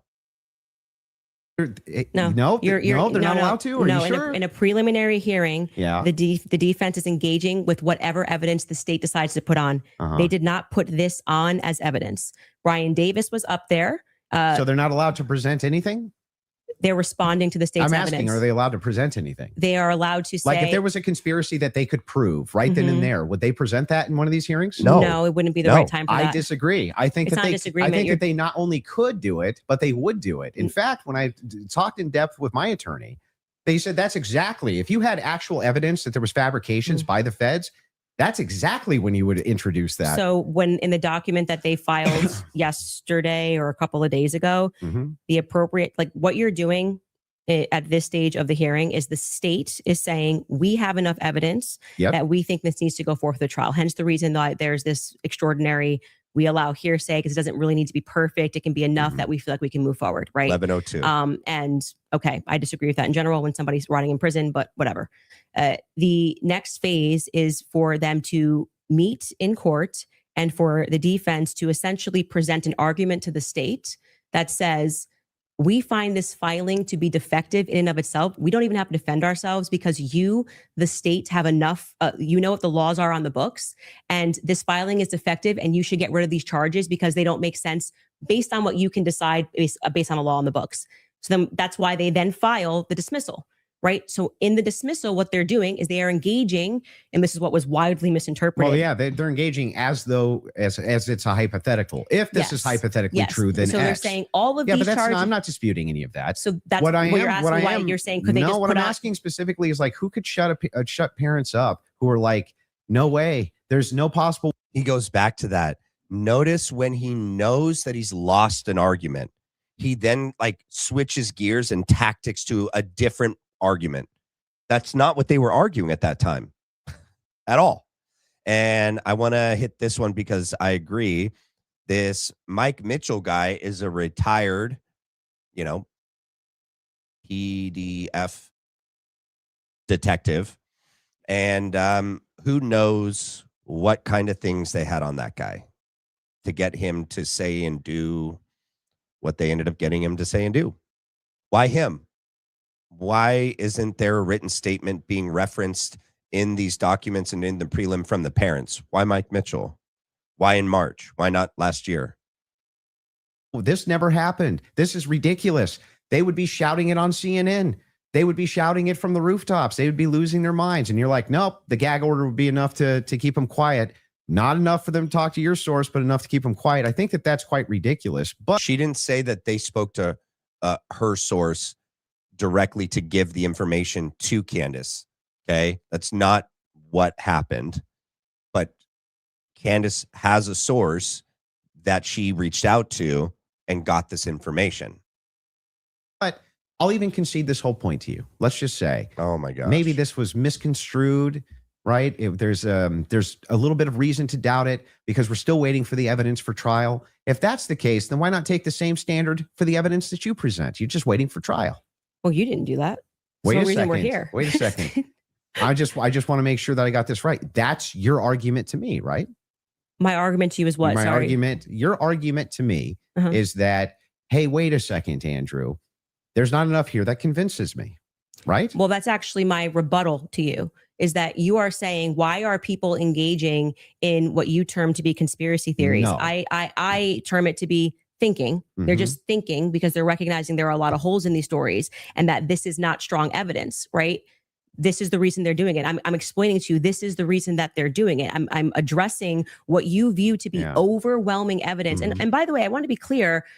That which What convinces you're, me. what, yeah, well, but thus far, And this is just like, every that's, point that you doesn't brought convince up, you. every point that you've brought up, did you feel like this is beyond a reasonable doubt? I mean, you realize remember what I said in my he's opening. going to be. It's not beyond a reasonable doubt. Mhm. It's just what I find convincing is, Oh, it's not beyond a reasonable doubt. It's just what I find convincing. Man, this guy. what I find overwhelming. So why are you so upset when people say they don't find it If convincing? that was the limitation of the claims that you made, if it was just, wait a second, there's a little bit of problems. There's some problems in this case that I have questions for that I want answers to. Nobody would have a problem, actually. At least of all me. I would be the least likely person to have an issue with it, you, any of your fans, anybody saying. In fact, I've had tons of Discord calls about this. My position's always been clear. Of course, conspiracies exist. Some of them have way better evidence than others, but I've seen them myself. I know conspiracy. In fact, the federal government has hundreds of thousands of laws about conspiracies. They see them everywhere. We both know this, right? That's never what the problem is. The problem is when you make claims outside of, well, wait a second. I'm just questioning evidence here. I'm just questioning what the state's case is here. I'm just asking questions. It's when you make claims outside of that, where you claim that there's good evidence or good standards you should believe because, and then it turns out that it's all nonsense or it's wackadoo stuff or it makes no sense. Which none of those things are true. It's not wackadoo. It's not nonsense. And it turned out to be nothing. Like, she's presented a lot of evidence that is what has continued this investigation online and has allowed other investigators to go down different rabbit holes. That's why, like, I don't understand. These guys can't honestly, like, genuinely hold this position. To me, it is because of the association and the monetary value that's being transferred back and forth between them and TPUSA. And they want to be connected to the circles that, you know, TPUSA are connected to. And when we have a chance to cross-examine your evidence that you've presented, I'm going to show a lot of that. A lot of this conjecture that's based on literally nothing, that leads from no inferences whatsoever. Like, you couldn't even infer it logically. That's the problem. The problem has never been whether or not you just said, you know, there's not enough in this case so far until we get to the trial. And just so you know, we're at 119. We're going to make it to 125, and then we're going to jump towards a part in the end. And then we'll wrap this video up. I remain unconvinced. I'm sure there's tons of people who remain unconvinced yet until we get to the trial. I think that's fine. I think it's fine. There's people who are convinced too. That's never been my problem. My problem is the claims which are external to that. Okay. Okay. But that's not true. Okay, because all of the things that are external to that have to do with Candace Owens on her show. Okay, the whole purpose of this debate was for him to defend that the evidence presented thus far is overwhelming and convincing. That is the whole point of this, even though he actually had a backup side covert motive to all this, which was what it turned into after they're done talking about any of the evidence that, and so much of which they never even got to. He realized that he wasn't doing good in that arena. He switches gears and wants to talk about all of the things on her show, all of the claims on her show, instead of just debating the merits of the case against Tyler Robinson, because that's the whole point of her show. And yes, she goes down different trails of investigative leads, some about people, some about places, prior to, during, and after the fact. But the main reason why she started this whole thing is because the case against Tyler Robinson doesn't make sense. And everything that's come out between September 10th and now makes it make even less sense. And that's what they should have argued the whole time. But Andrew realized he was losing that, and they switched gears. But we'll skip that whole part. We got 5 minutes left of this part, and then I'm going to show you his closing. not sure I really care if you have a problem with what I think in my own spare time. I don't understand this like lecture that you just gave. But beyond that, what I'm saying is that What if the state lecture? is allowed to use, I didn't this is lecture what you. this is what my problem is. You guys are not allowed. Yeah, you guys think while it's still legal, you can. You are allowed to do that. So, but anyway, going back to you saying I wouldn't have a problem. I think I just demonstrated pretty thoroughly that what you claim that you have a problem with is exactly what the state is engaged in at this stage. So it just doesn't make sense. That's not the case. That is the case. And one of the things that I had written down here, if it were the case, he does that time and time again today. It's so annoying. It's another debate trick that he does. He engages in hypotheticals that go nowhere. His rhetorical, tracks that he takes her down, bogs her down in the process of arguing and logic and reason, instead of just debating the actual evidence. And he knows that he can't do that. And that's what he didn't do, right? Prove that the case against Tyler Robinson is overwhelming and convincing. It's not. He knows it's not. He lost. In fact, so if people look and they say, I'm looking at the gun and I see, and I'm inferring this, and someone else says, I'm looking at the gun evidence and I'm inferring that, they're both doing the exact same thing. They're not. See, that's the other thing that happens here. The prosecution, who they agree with, he is shoring up the prosecution's side. He's quoting the probable cause affidavit and the charging document and the whole preliminary hearing and then their bind over brief. He is literally arguing the prosecution side, all of which is based on hearsay.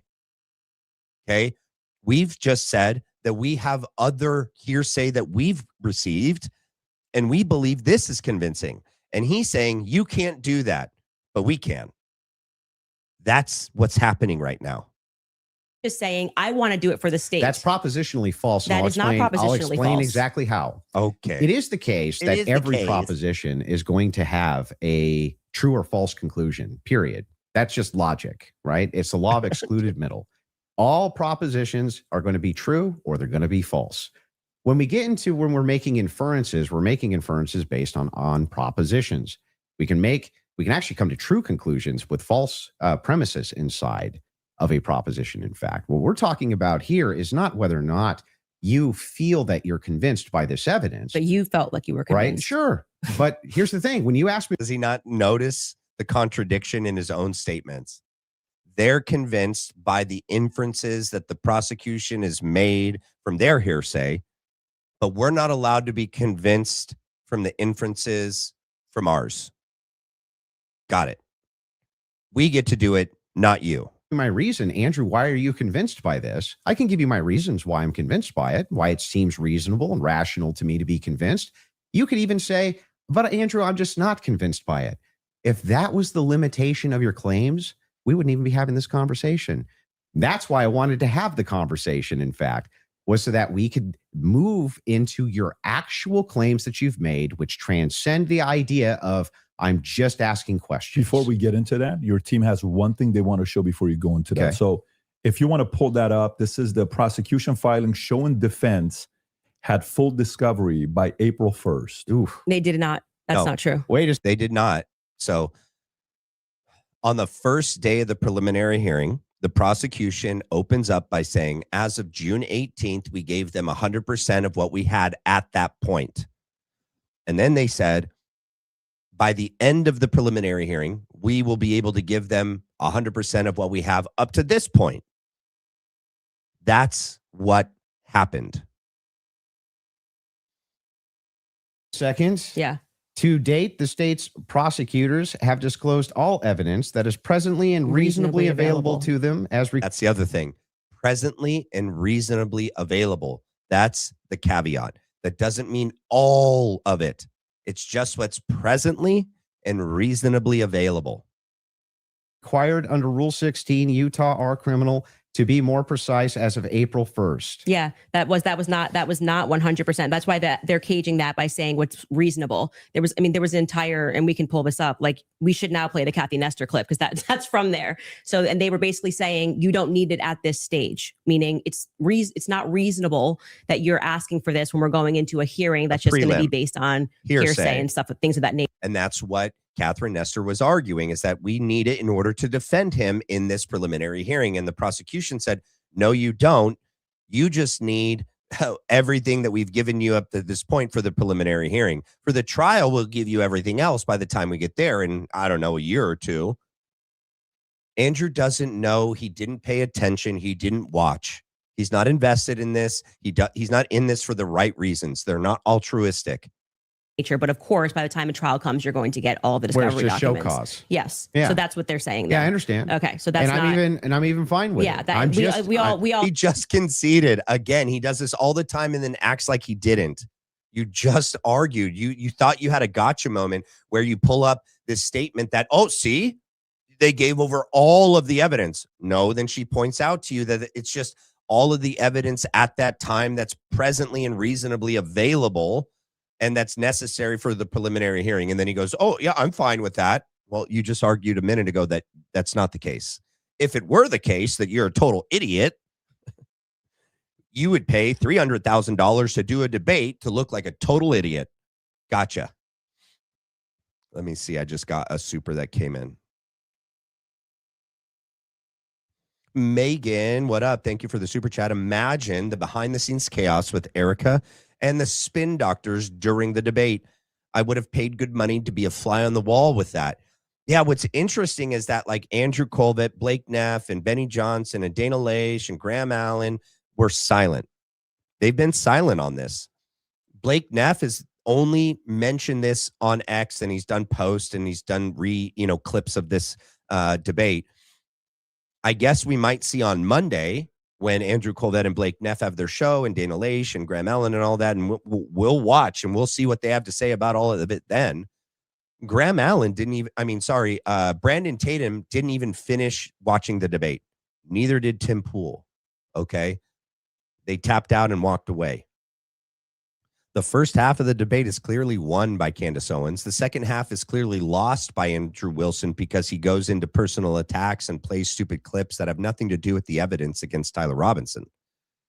Overall, the debate is lost by Andrew Wilson, in my opinion. And anyone that tells you opposite is an idiot and a liar. No, and then by the way, just now that the hearing is over, and you can also fact check this, they now at the end of the preliminary hearing dropped like an insane amount of the discovery stuff they gave to them like the week after. You guys can give me the exact amount. I don't want to say because I don't know. And I don't know why they don't bring up any of the fact checks for Candace Owens. I don't know why that doesn't happen. My I don't remember how much it was. It was an absurd amount of stuff that they gave to them right after the preliminary hearing that they had been asking for. Because that was one of the things that I kept saying on my show is as we were watching that preliminary of the preliminary, why not just give them the stuff now so they can engage in these arguments? Because I feel like you, it's like, I want to hear what they have to say about the text messages. Why can't you just give them what they're asking for so that they can actually engage you? And it didn't happen. So, but the judge ruled that it wasn't necessary at this stage. And that was the whole point of that. Because it's preliminary to the preliminary. Yeah. Would you like to play the Kathy video? Well, he's saying he's not disagreeing, so I don't think we need to. There's no disagreement that she said that. Yeah. So so I guess the disagreements now would move into the evidences that you have stated on the record, which transcend elements of reason. Why are we having a transcendental conversation now? Because I mean, your entire thing was about looking at the evidence, which never made sense to me, again, because all of the evidence that you felt to be overwhelming was hearsay. That was bizarre to me. You told me that I could take as much time as I wanted to question you on these things. I'm just asking you just to lay the groundwork of what you're saying is problematic, that you decide that it trips into something else. And I do still want to hold you for going through, because we've discussed the gun, we've discussed your... and you can hold me to those things, but I would like to get into the things that you said. We should discuss the screwdriver as well. So, and I'll explain exactly what the groundwork is. And they never get back to the screwdriver and any other pieces of evidence. He knows that. And that was deliberate. All right. So Yeah. Oh, to 126. So this, I'll end on this where he changes everything, but we're not going to go into it. When you make claims which pass the idea of I'm just asking questions because the state's evidence is not convincing, I think you have to answer for those claims because they are in regards to this case. You're saying, I have a claim. It is in regards to the assassination of Charlie Kirk, which is what we're talking about, not just the case of Charlie Kirk, his assassination. You should have to answer for the claims that you've made in regards to the assassination itself. You should. Yeah, agreed. So if that's the case, then I would like to finally dive into some of that evidence and dive into it. Well, just to be clear, and I'm happy to have you talk about, like I said, publicly, you want to engage in some conspiracies, but I said I want to make sure that we get to the substance of our debate.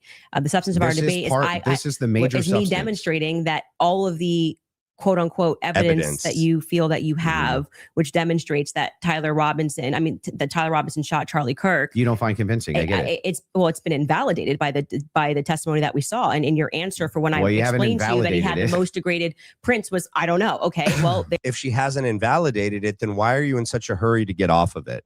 Why don't you continue then and prove that you have validated it before you switch gears into all the personal attacks on Candace Owens and what she has said on her show?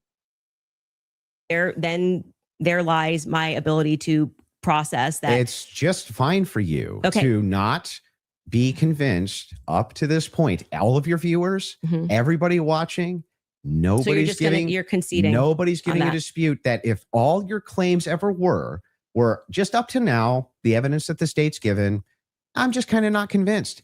That is not what's been happening. What's actually been happening is that you've made tons of claims in regards to this case and in regards to the Kirk assassination, which are far above and beyond, I just doubt, the state's theory. Okay. Yeah. I mean, sure. I do doubt the state's theory. I also am welcome to say what I think. If you want to move into opinions, if you want to talk about Erica Kirk, if you want to talk about Turning Point USA, I'd like to talk about all and get into it, I'm totally happy to do that. But I just want to say that, I do not feel, because I've said what's important to me is that we exhaust this topic first of our actual debate claims. I do not feel that you sufficiently have argued that the evidence is overwhelming. Candace, question for you. But I am sorry you feel that way. Candace, one question. What evidence do you need to see for you to say Tyler Robinson killed Charlie Kirk? That's a great question. So I actually expected in this preliminary hearing, the inverse of what he was saying is true, right? Yep. So this is now the time the state is putting on their evidence. That's the purpose of this hearing, right? The state is using hearsay, but they're also putting on their evidence. So I was just expecting some sort of a slam dunk. Yeah. Like, we got him on camera taking the shot. Yep. At least we have him clear on camera. You're telling me this guy drove 13 hours all around. Like, we can definitely show you a picture that it's going to be beyond a reasonable doubt. Before we even get to the trial, people are going to see and go, oh crap, like it was really Tyler Robinson. Like flock cameras, other surveillance cameras, they reference it in all the documents that there's hundreds and thousands of hours of footage of Tyler Robinson on, near, and around campus. And yet none of it which they showed shows definitively Tyler Robinson. And even that, remember that Ring doorbell footage that they lied about, Detective Hall lied about, that the married couple that lives there, that the footage was pulled from, actually told them that it was a middle-aged bald white guy and three other people in the car. None of the things that they have shown to us actually proved anything. A slam dunk, 90% could be thrown out, avalanche, mountain of evidence, none of it. None of it. And that's why we're like, wait, what the heck are you guys saying? I was expecting to at least see evidence that, because I had reported early on that the source was saying that Tyler did not step foot on campus that day. It is my perspective that he had something to do with something. I do believe he was disposing clothes at this stage, at this phase. I do believe he was disposing clothes. He was involved somehow. I find Lance to be more suspicious, if I'm being honest with you. And also, like I said, the use immunity that was given to Lance by the feds, the fact that the feds didn't ask him any questions, the fact that I spoke with Lance Twiggs' family, and they were like, it's very weird that the feds are not asking him more questions. He's exactly the person that I would imagine to be involved in some stuff. Allegedly, I'll say allegedly. But when we got to the preliminary hearing, there was not a single piece of evidence that I felt was slam dunk. I was waiting for that, a photo. I mean, anything would have made me go, all all right, I think this could be the guy. If they had handed over the discovery on the text messages, since that was their big ta-da, we got the text messages, that would be the first thing that I would hand over. But actually, who was holding them up? Like I said, it wasn't the prosecution. They're right to say we were handing things over, and we heard the defense argue on behalf of the prosecution, saying it's not them and it's not the SBI, it's the FBI. That's holding on to things, as the FBI took everything. Because remember, the FBI are the ones that actually did the entire investigation in the beginning. And then after it was pretty much done and ready for the prosecution to take over and do their part, they handed everything over in a little bow. And that's another very, very suspicious aspect of this. Okay. FBI took the gun, the FBI took initially the screwdriver. And then when I heard testimony about the things that they found that were suspicious, example being the backpack, that's something that really bothers me, that they say they traced the shooter, they traced the route that he went on, and then there was an abandoned, we know it looks like he's wearing some sort of a backpack. We know that there was an abandoned backpack found at the bus stop in front of a library, and they felt that this should be taken into evidence. They took it. The FBI, this was the testimony of Amanda Baker, I believe her last name is, but you might want to fact check that because I think I'm blending last names. She was the forensics for the FBI. And then she says she gets a call on the 13th and they stop testing on this backpack because they find that the backpack actually belongs to somebody on Charlie's team. But if you know the map of the layout of the campus, you're going, well, what the hell are they doing all the way up? This is nowhere near anywhere. And by the way, that's not an acceptable answer for why you just gave it back. That's like, why would you give it back? You're acting like no one's ever been killed by somebody on their team before, right? So I found that to be very strange that it was on the exact route that the alleged gunman ran, and that their excuse was, we just gave it back because we heard that this belonged to somebody on Charlie's team. Like they gave the phone back, the necklace back. They got rid of, the SUV. They paved over the crime scene. The FBI was the ones that did all that. The FBI. Huh. And I'm so glad that a lot of this she turns and she's actually speaking to PBD because she knows there's no way she's going to convince Andrew Wilson of anything. He's already paid. He has no character, no integrity, and that she'll debate with him and make him look like an idiot that he is. But she's actually trying to inform PBD of things that he probably doesn't know. And I liked that. So that to me is, this is why the investigation itself feels underwhelming. You learn, and this is completely crazy to me, that some of the artifacts that Charlie was wearing were immediately returned to Erica. Yep. That's absurd. That is absurd. Everything should be in evidence. When you learn that the car that they carried Charlie in to go to the hospital, they had immediately towed, cleaned, and back up for resale. Auctioned. That's absurd. That should be sitting in evidence. And any police officer that you speak to will say, or a person that's been involved in a crime will say, I didn't get my stuff back for years. It had nothing to do with anything. It was just around. And they kept it into evidence until the trial was over, and it has to be approved. I think somebody said by the attorney general has to sign off on giving you those objects back. And we were told this is all fine. And we see, this is just one example, Erica holding the crucifix, the necklace. That should be in evidence. Yep. Irrespective of if you feel bad for her and think she should have it and it's sweet, that should be in evidence. Yep. Immediately paving over the crime scene. This is like the craziest thing ever. This defies common sense. You immediately. Yeah, and I'm going to let her finish, but I'm going to pull this up. I know it's going to start a noise when I do it, so I didn't want it to interrupt. And when you heard the guy who did it actually go up on a podcast and explain, I got the call. They said it was a paver emergency.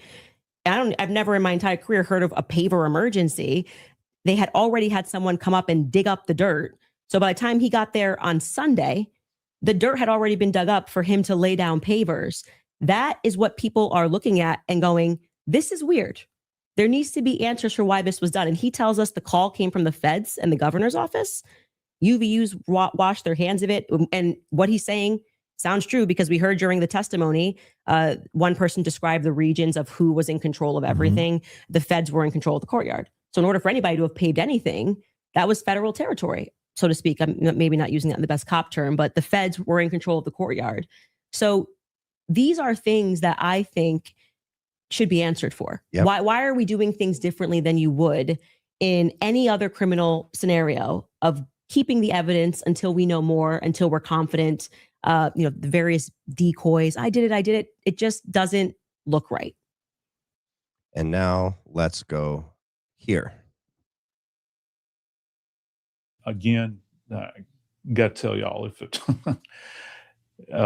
if I was, and I'm not, never want to be, but just, and everybody can Monday morning quarterback, this is not the position I would want my guy in, because it is a bowl. I mean, it's a death trap. Oh yeah, down he's there, looking up at the watchtower. Yeah. And it's a horrible circumstance to be in. You're not alone in that, because most of his people that have gone on the record said when he walked in, they were like, I don't like all these roofs up here. Frank Turek. Why in the hell you don't have people up there, walking about and doing, and of course these questions. And this is Joseph Scott Morgan, Baron Coleman, and Julian Dory. It's going to get to the point regarding the necklace. And he says a lot of things in this. This is a shortened clip from his 4-hour podcast with the three of them.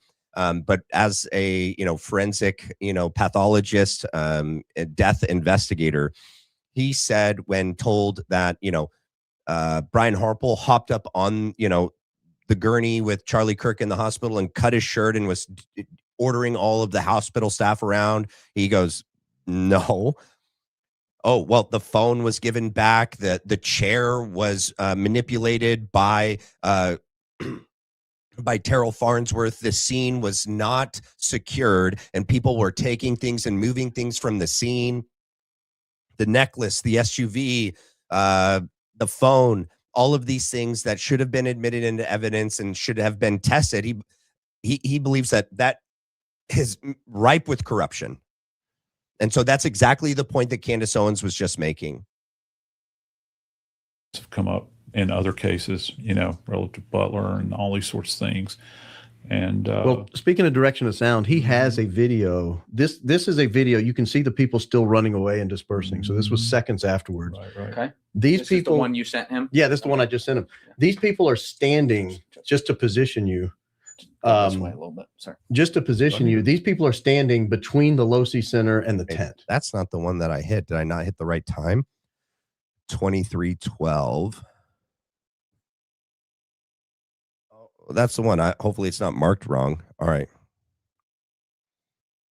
Gotcha. They are on the ledge directly in front of it. Mm-hmm. So if the shot was 138 yards, these people are maybe 20 yards in front of the alleged shot. Mm-hmm. And so, all right, let's play it. The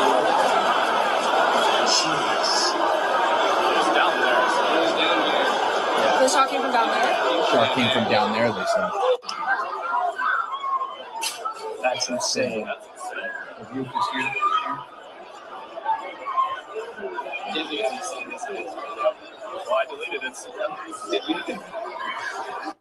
yeah, so the shot, the alleged shot, would have come from behind the perspective of this camera. They're pointing down towards the tent and saying the shot came from down there. Mm-hmm.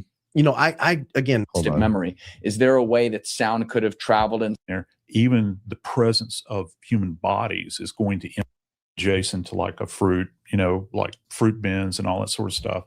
And when this thing detonates, it's very violent. There's a tremendous amount of smoke and all that, in the whatever. This whole portion is labeled necklace was never collected. And the whole first half is not about it. It is a bodega or whatever. Hold on. I'm totally even the hat, space about right here where there's not blood, and then blood up here, blood down here. Right. And you were, and I was too. What appears to be blood. What appears? That's right. He's learning. He's learning. There you go. Gold star, man. What appears to be blood, but that struck me as weird, and it struck you as weird. What about you? No. Well, going back to my example of the self-harm people, with All right, hold blood on. around his collar. And then, but he laid back on a bed, and then there's nothing here. And this is bled it's profusely. like, is it at the very end? Goodness second gracious. skin on your body. They're going to on the frame changes positions too, but it changes at the top. So like if I'm looking at the back, yes, there's movement in where the shirt is on the upper back. Okay, but this when I is look where up they'll at get where to the it. trap Sorry, meets I the had to neck, hop around. it moves profusely right there Yeah. in I'm going to say eyeballing it about a. So now they're looking at the video of Charlie Kirk and they're talking about the shirt movement and the necklace movement. So this is where it gets into it. 25-degree upwards direction. So seeing as the bullet is fired from technically above him at 138 yards, 9 as they degree. say, is that strange that that the neck and shirt are moving almost like in an upward direction like that, as opposed to online? Yeah, I couldn't say because of the dynamicism of this, and that shirt is also anchored in the back where he's leaning back like this. Do you see that? So it's anchored. It's kind of held in that position. It really doesn't change position there. So how is that energy going to transfer about, or how is it going to translate in appearance to the cloth or the fabric of the shirt as this round is allegedly striking the body? I find this shot particularly, let me rephrase that. I find this imagery particularly fascinating because of what you're seeing relative to the anatomical changes. The anatomical changes. Yeah. Well, you can see the neck actually protrudes a bit there, not a bit, significantly. It pulls away posterior right. You can see even the hairline changes there. How does that not have an exit wound if it changes that profusely? I have no idea. The energy transfer, if it did in fact, as Barron had pointed out earlier, which is fascinating relative to what they're saying about C2 through C7. Seven. Yeah. An incredible level of violence, internal violence there.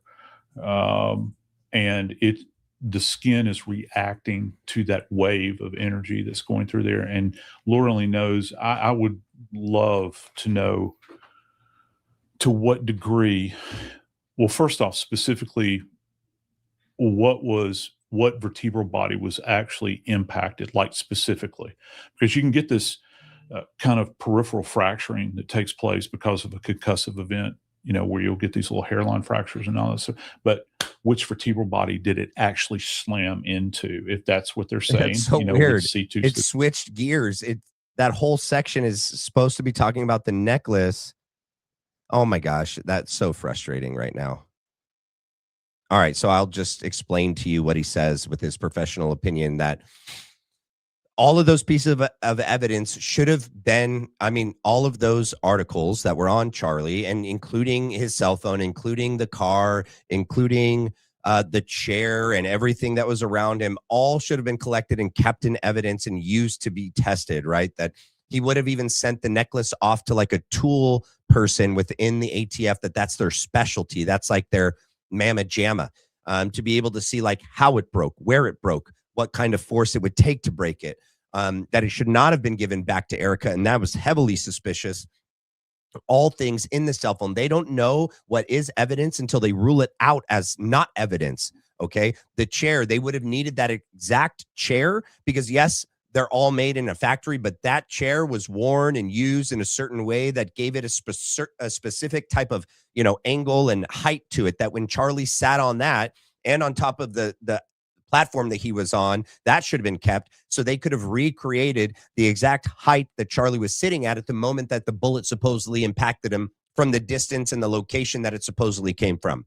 That they would have needed all that to create the line of sight and the angle and everything to actually say that this is how and when and where he was hit by this round. And none of that was done. And all of that makes this really suspicious to Joseph Scott Morgan.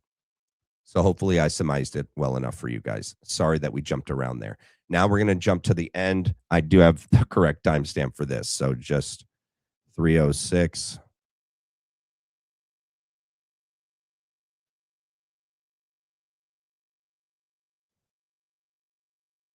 Let's see. Well, it looks like it starts a little bit sooner than that. Oh, and he asks them. I don't remember the question. Let's go right to the beginning. If you're a Andrew fan. No, we're not. And you are still saying, you know what, Andrew's arguments were solid. No. Great. No, they weren't. Candace, great. But did anything change your mind? Did you watch and say, you know what, I had this position over here. This would be an interesting commentary to hear. And of course, for all the people that are watching, I was just whispering to them here before we wrap it up. I think whether you're a fan of Andrew or not, whether you're a fan of Candace or not, Nobody can dispute the fact that these guys agreed to sit down and talk live. Others were thinking this was pre-recorded. This is not pre-recorded, just so everybody knows. This is purely live. This is a little bit scarier than pre-recorded, because pre-recorded can do edits. So whether you agree with them or not, let's make sure we respect both of them. No. For having to sit down and before the final thoughts. No, I disrespect Andrew. Disray. I disrespect Andrew. I want to make sure you guys hear that from me as well, for inviting me here as well. Of course. I do know one day, I think it was last week, you sent a message on one of our accounts to say, can I talk to Patrick? We got on the call. All right, you know, or yeah, I do think that she needs to sit down and ask some questions, but or answer some questions. But you know what? I don't even know if she has. Like, maybe she has. I have no idea. Yes, I'm going to have an official timeline with unconfirmed evidence. That's just fine. Hey, it's hearsay. If that's good enough for the state, it's good enough for me. But my biggest problem with the state is that they're admitting all this hearsay. It's like she's a contradiction machine. On top of all of this, the thing that I wanted to get out of this more than anything else was to just demonstrate one thing. Yes, it's true. I'm not perfect on the case. I'm not going to ever pretend that I am, and never did. But what has been made very clear to me is, were you in the Army? Were you an Army sniper? Can you make that clear to us? Oh no, your wife did it. Oh, your wife went rogue with the phone and just tweeted things and totally lied about your history that you used for many years as, justification to make claims and have a false, background. People that were in the military for 1 year usually were separated not honorably, other than honorable or dishonorable discharge or a medical separation. Okay. So yeah, we're in the Army for a year. You weren't an Army sniper. You don't have any real experience in that regard. Okay. You were an NRA, whatever. You were a gunsmith. Great. that there's nobody with an alternative theory that has any evidence for it at all. None. Zero. And the continuous kind of expression. But he admits that neither does the prosecution. It's all hearsay. We're running an investigation. What kind of investigation builds a timeline out on a receipt that they don't even confirm? What kind of investigation did get confirmed? Tries to make these bold claims that Israel's involved and France is involved and all these different players are involved and never shows any evidence. We're just asking questions. It's again, like I said in my opening, it's always intuition, my feelings, how I feel about things, how I think about things. Andrew, how many times did you hear this today? Andrew, you can't tell me how I'm supposed to think. Yeah, nobody's trying to tell you how to think. But you should rationally come to your conclusions based on evidence and facts. And you've come to your conclusions about the prosecution's evidence based on evidence and facts, none of which has been substantiated, validated, verified. It's just them saying, trust us. It's there. You'll see it later. And the truth is that 90% of what you're saying is simply intuition based. No, it came to me in a dream. It's intuition. Oh my gosh. Almost none of it has any evidence at all. Just I'm skeptical because these people over here said things, and that makes me skeptical. It's like, but no evidence. Note this to the audience, to everybody watching. Evidence. You might hate my guts. That's fair enough. I get that. I'm not the most likable man. I understand that too. No, nobody likes you. But there was nothing. I mean, no evidence at all that Tyler Robinson was a patsy that was ever put forward by Candace this entire debate. Now, maybe you could say that we stalemated when it came to whether or not Robinson did it. She says, I found the evidence convincing, or unconvincing. Andrew says he found the evidence convincing. Okay, fair enough. Maybe you can't do too much about that. But there was. So he admits that it's a stalemate. You guys. He admits that it's a stalemate, that it's not convincing. That was his claim, that the evidence against Tyler Robinson is overwhelming, which he defined as convincing to him. And then he just said we stalemated because the case against Tyler Robinson is not convincing. I would say Candace Owens won. Okay. Did she even need to provide evidence for, and like you guys wanted her to reveal her sources. That was the other thing that you came out here to do today, to try to get her sources. She's not going to do that. She's not going to tell you how she got some of the pieces of evidence, whether that was like statements from people or, you know, things that were given in the tip line or sent into her. She has been given evidence. It meets the same bar of evidence that the prosecution has put forth against Tyler. Good enough for them to be prosecuting a case of aggravated murder against a United States citizen and keep him, you know, in jail with no bail, not free to leave. Good enough for that. Good enough to maybe even go to trial, but not good enough for us to be doing our own investigation because TPUSA and Erica Kirk and the feds and the government and Utah, no one is actually investigating anything else. They've already concluded their case. They know they've already decided Tyler's guilty on the BS evidence that they have. So who else would be able to do this if not us, if not Candace? For such a time as this. That's why she's here, and that's why we're here.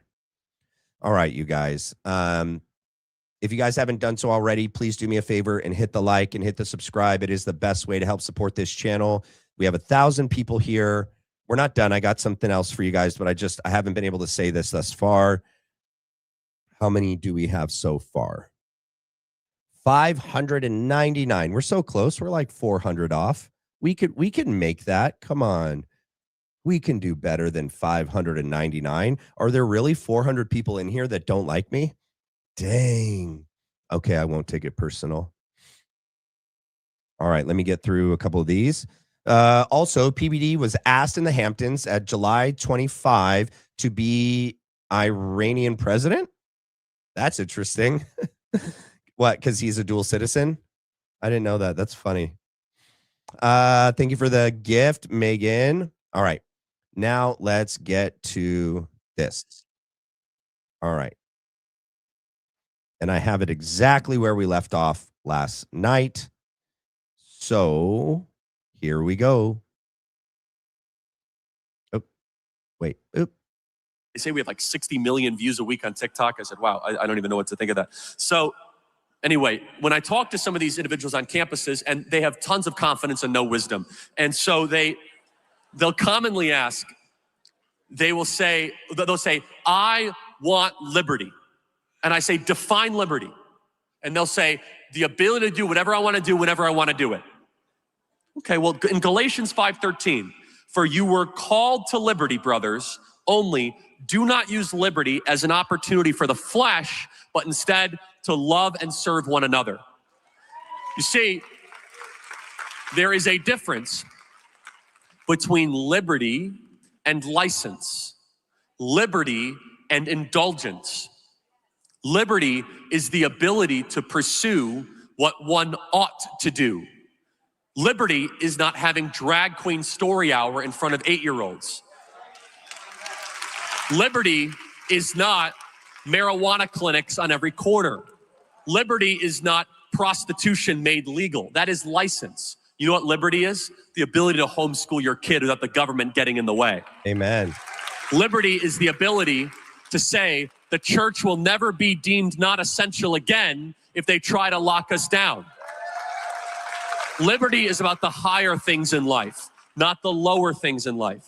You see, liberty is what makes America different than any other country. Dennis Prager famously says that, of course, in Christianity, we have the Trinity, God the Father, Holy Spirit, and the Son.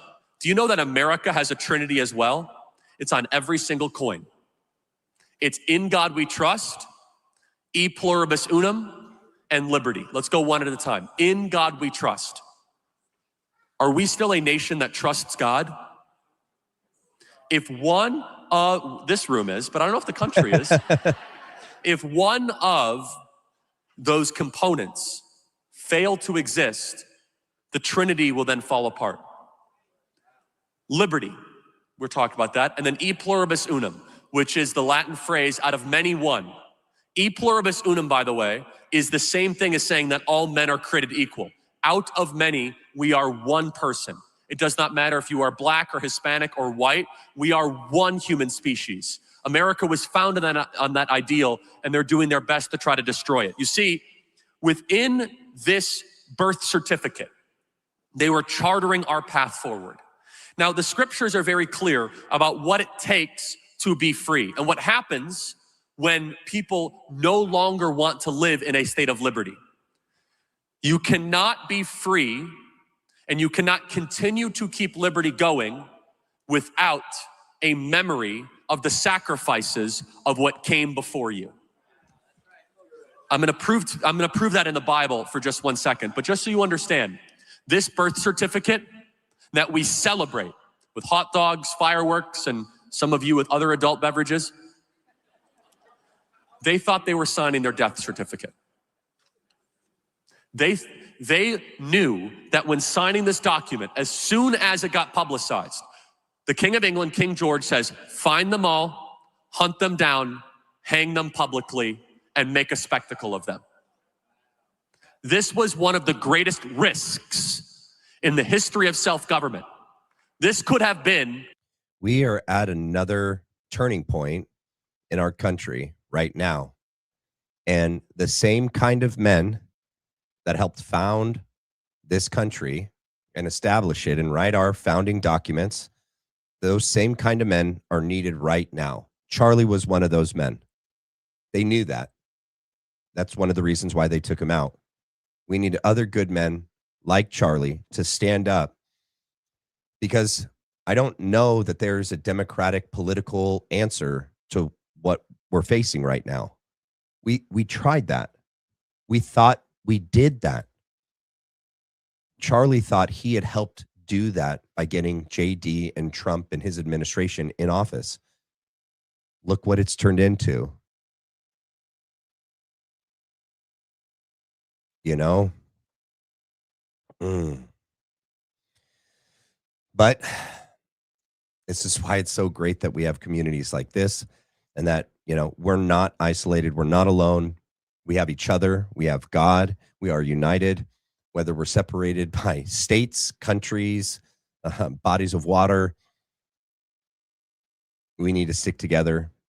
And yeah, I think that we have a chance to make a difference. And that, like, you know, Stu Peters said, it's an exciting time to be alive and to be engaged in this, you know, process right now. And I agree. All right, you guys. Thank you guys so much for tuning in to another episode of the Black Line Brief. I love you guys. I think I'm taking tomorrow night off, as long as nothing crazy happens. But God bless you guys. Have a great night. I'll see you guys probably Monday. Bye.